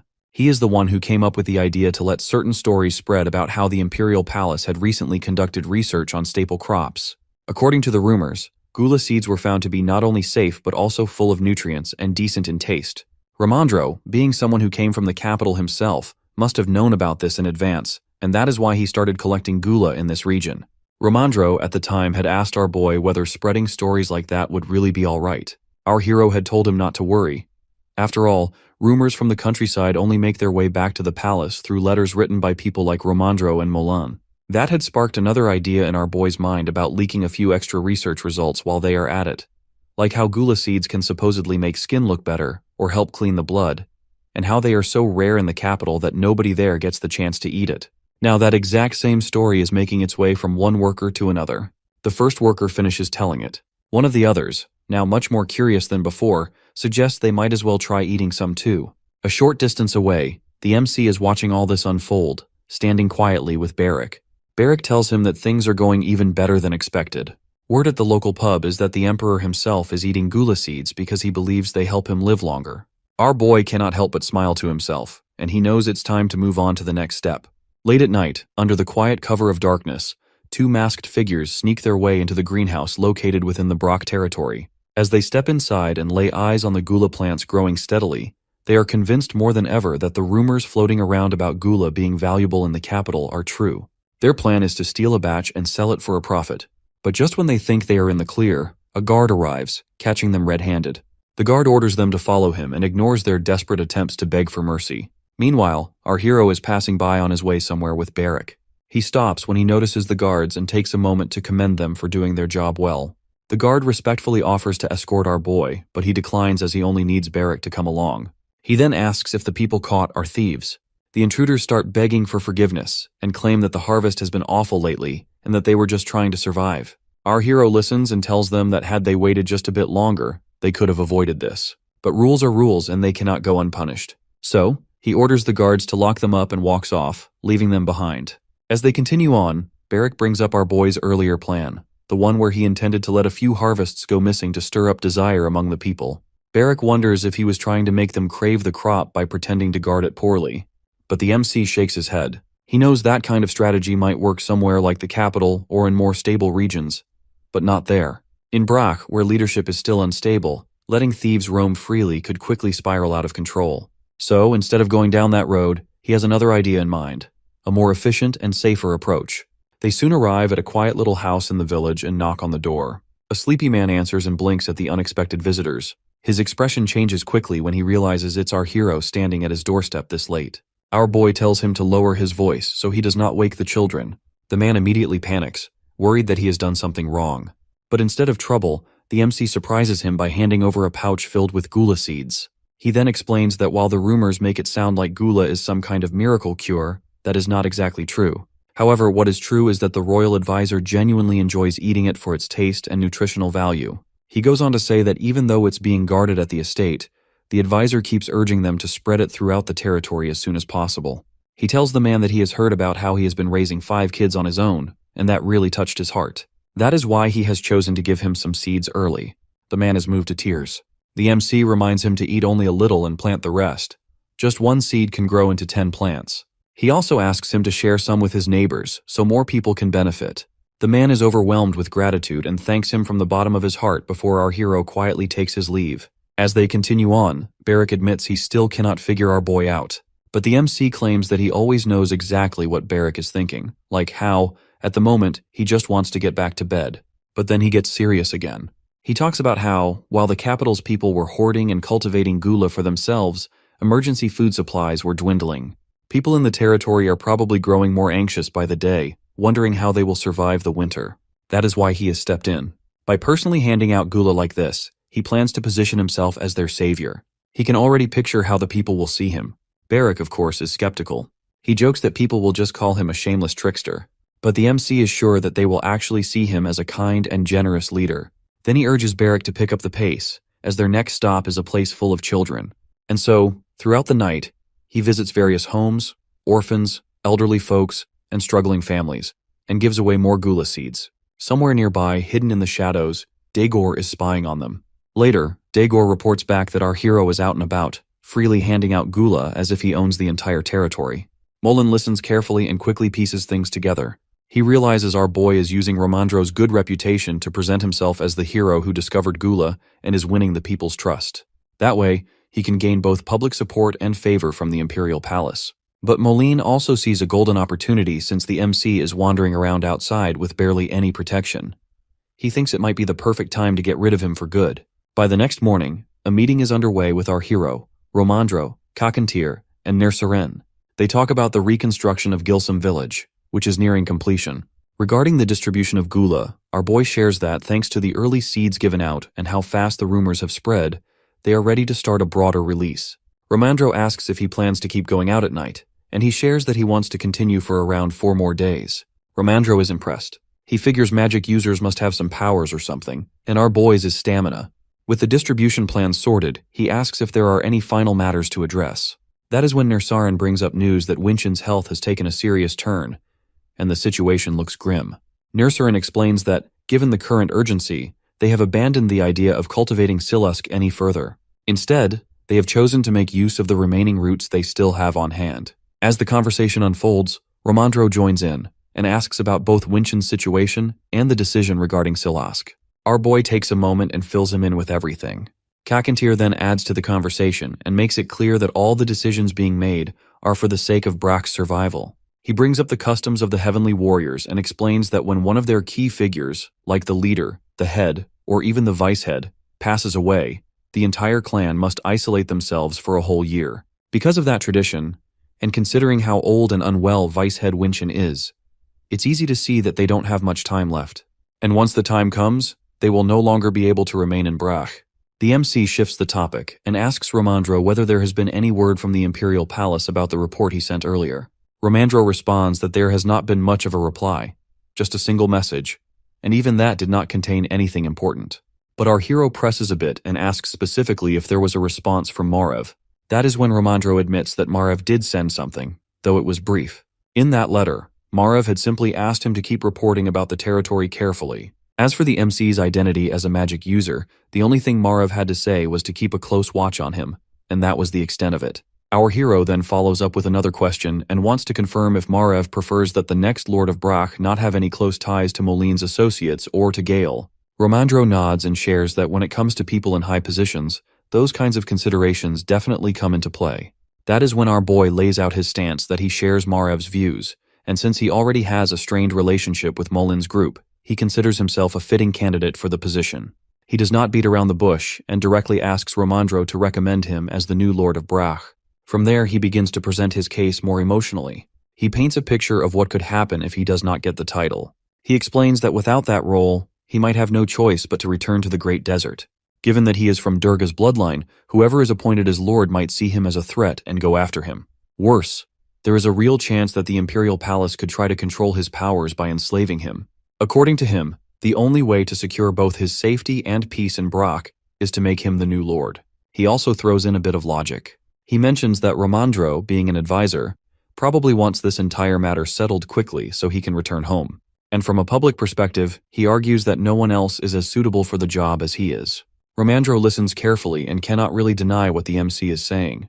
He is fully aware that our hero stepped up and led the reconstruction efforts when no one else did. And more than that, our boy was the one who discovered Gula. Of course, Romandro knows that he still lacks some of the qualities expected of someone who rules over a frontier territory, but he decides to speak openly. He explains that Marev does not fully understand the kind of relationship he and Molin have. After all, our hero reported his own father through Molin, and Molin had supported the idea of appointing a new lord. On top of that, being a magic user means our boy will almost certainly become connected to the Ministry of Magic. Considering that, and how he is already working with the Second Prince, Gale likely expects him to be one of his key supporters. Hearing all this, the MC makes another suggestion. He proposes to meet with Marev personally because he believes that no matter how detailed the reports are, there are always things that cannot be explained with just words. But just in case that does not work out, he offers to prove himself then and there by taking a stand against Moline's faction, even if it means risking his life. Romandro agrees to deliver our hero's message to Marev and decides to end the meeting for the day. Our boy thanks him and then asks one last thing. If Romandro knows about any groups trading Salask through middlemen. Romandro admits this is the first time he is hearing of it, but promises to look into it, though he is not sure how far he will get. The MC appreciates it, but he knows deep down that if neither Romandro, who is an imperial advisor, nor he himself, a former emperor, knows much about it, then finding any leads in burial won't be easy. As the meeting comes to a close, Romandro tells our hero to take care of himself and get some rest. Our boy nods. Thanks everyone, then turns to Barrack and decides to head out right away. Later that night, the MC arrives in the village and notices that a few people are still awake. He apologizes that he was not able to bring anything for them that evening. But one of the men quickly reassures him that it's all right and they are just grateful for all the help he has been giving them, especially while staying out of the palace's sight. Still, a woman insists that our hero better bring more next time, and she expects to be first in line. As they prepare to head back, Barrack suddenly stops and starts looking around cautiously. In a quiet voice, he warns our boy that assassins are nearby. The MC tells him to move quickly. But before they can get far, 3 men appear behind them and ask if the man they are looking at is our hero. The moment it gets confirmed, they launch an attack. Barrack reacts instantly and blocks the blow. Just then, another attacker leaps from above. Our boy catches the movement in time and shouts a warning. Barrack dodges and counterattacks immediately. As the MC watches the fight unfold, he notices that the way these men fight with their sword skills and how they control their distance makes it clear they are not random thugs, but that they have been trained. Not only that, but the fact that they seem to know how strong Barrack is suggests they are connected to Moline directly. He tells Barrack to try to keep at least one of them alive. Barrack smirks and asks if he is allowed to cut one up a bit, just not fatally. Then our hero suddenly realizes that if they are aware of Barrack's skills, they should also know that he is a magic user, so he finds it suspicious that no one tried to target him directly. His thoughts are cut short by the sound of approaching footsteps. He turns around and sees an entire group of thugs waiting for him. They asks whether he is the one they are looking for, and the MC confirms it and unleashes his magic. At first, the MC felt like it was taking unusually long, and he could not help but wonder why. But now it becomes clear to him that Moline has been gathering quite a number of people behind the scenes. He asks them what their reason is for doing all this and whether they really don't care about their lives. One of the thugs cuts him off and tells him to shut his mouth. He boldly declares that he should just hand over his life quietly and claims that his dead body would fetch them a good price. He then lunges straight at our hero with full force, but our boy moves out of the way without breaking a sweat. Using his magic-covered hand, he grabs the man by the face, and in just a second, the thug collapses. Before anyone can react, another one charges at him. The MC dodges again, grabs the attacker's wrist mid-swing, and with a twist, the dagger falls to the ground. He releases another burst of magic, and the man stumbles back, coughing up blood before falling to the floor. Now, with two of their own down, the rest of the group freeze for a moment. Our hero figures out pretty quickly that they are all commoners and asks if they are from Brach, but no one gives an answer. Our boy then warns them that he is not great at holding back his strength, so if they still want to try their luck, they are welcome to step forward. One of the thugs, clearly shaken by what just happened, starts to back away slowly, but another one calls him a coward and tries to rally the others. He tells them to stop hesitating and reminds them that they have got the advantage in numbers. He gives the signal, and they all move in at once, but just as they do, Barrick jumps in. With an irritated look on his face, he takes them down with ease. He is clearly annoyed about how he should have been asleep at this hour instead of dealing with this mess. The MC checks in and asks if any of the assassins are left alive. Barrick nods and tells him that he made sure they are still breathing. Our hero then places his hand on Barrick and transfers some of his magic to him and tells him to make sure at least one of the thugs stay alive. The moment Barrick feels the rush of magic, he perks up and grins. The magic feels like a drug to him, and he laughs and enjoys the power boost. Our boy asks if he is actually listening to the instructions. Barrick nods and assures him that he is, then charges off again. The remaining thugs don't even get a proper chance to run. One by one, Barrick chases them down and takes care of them.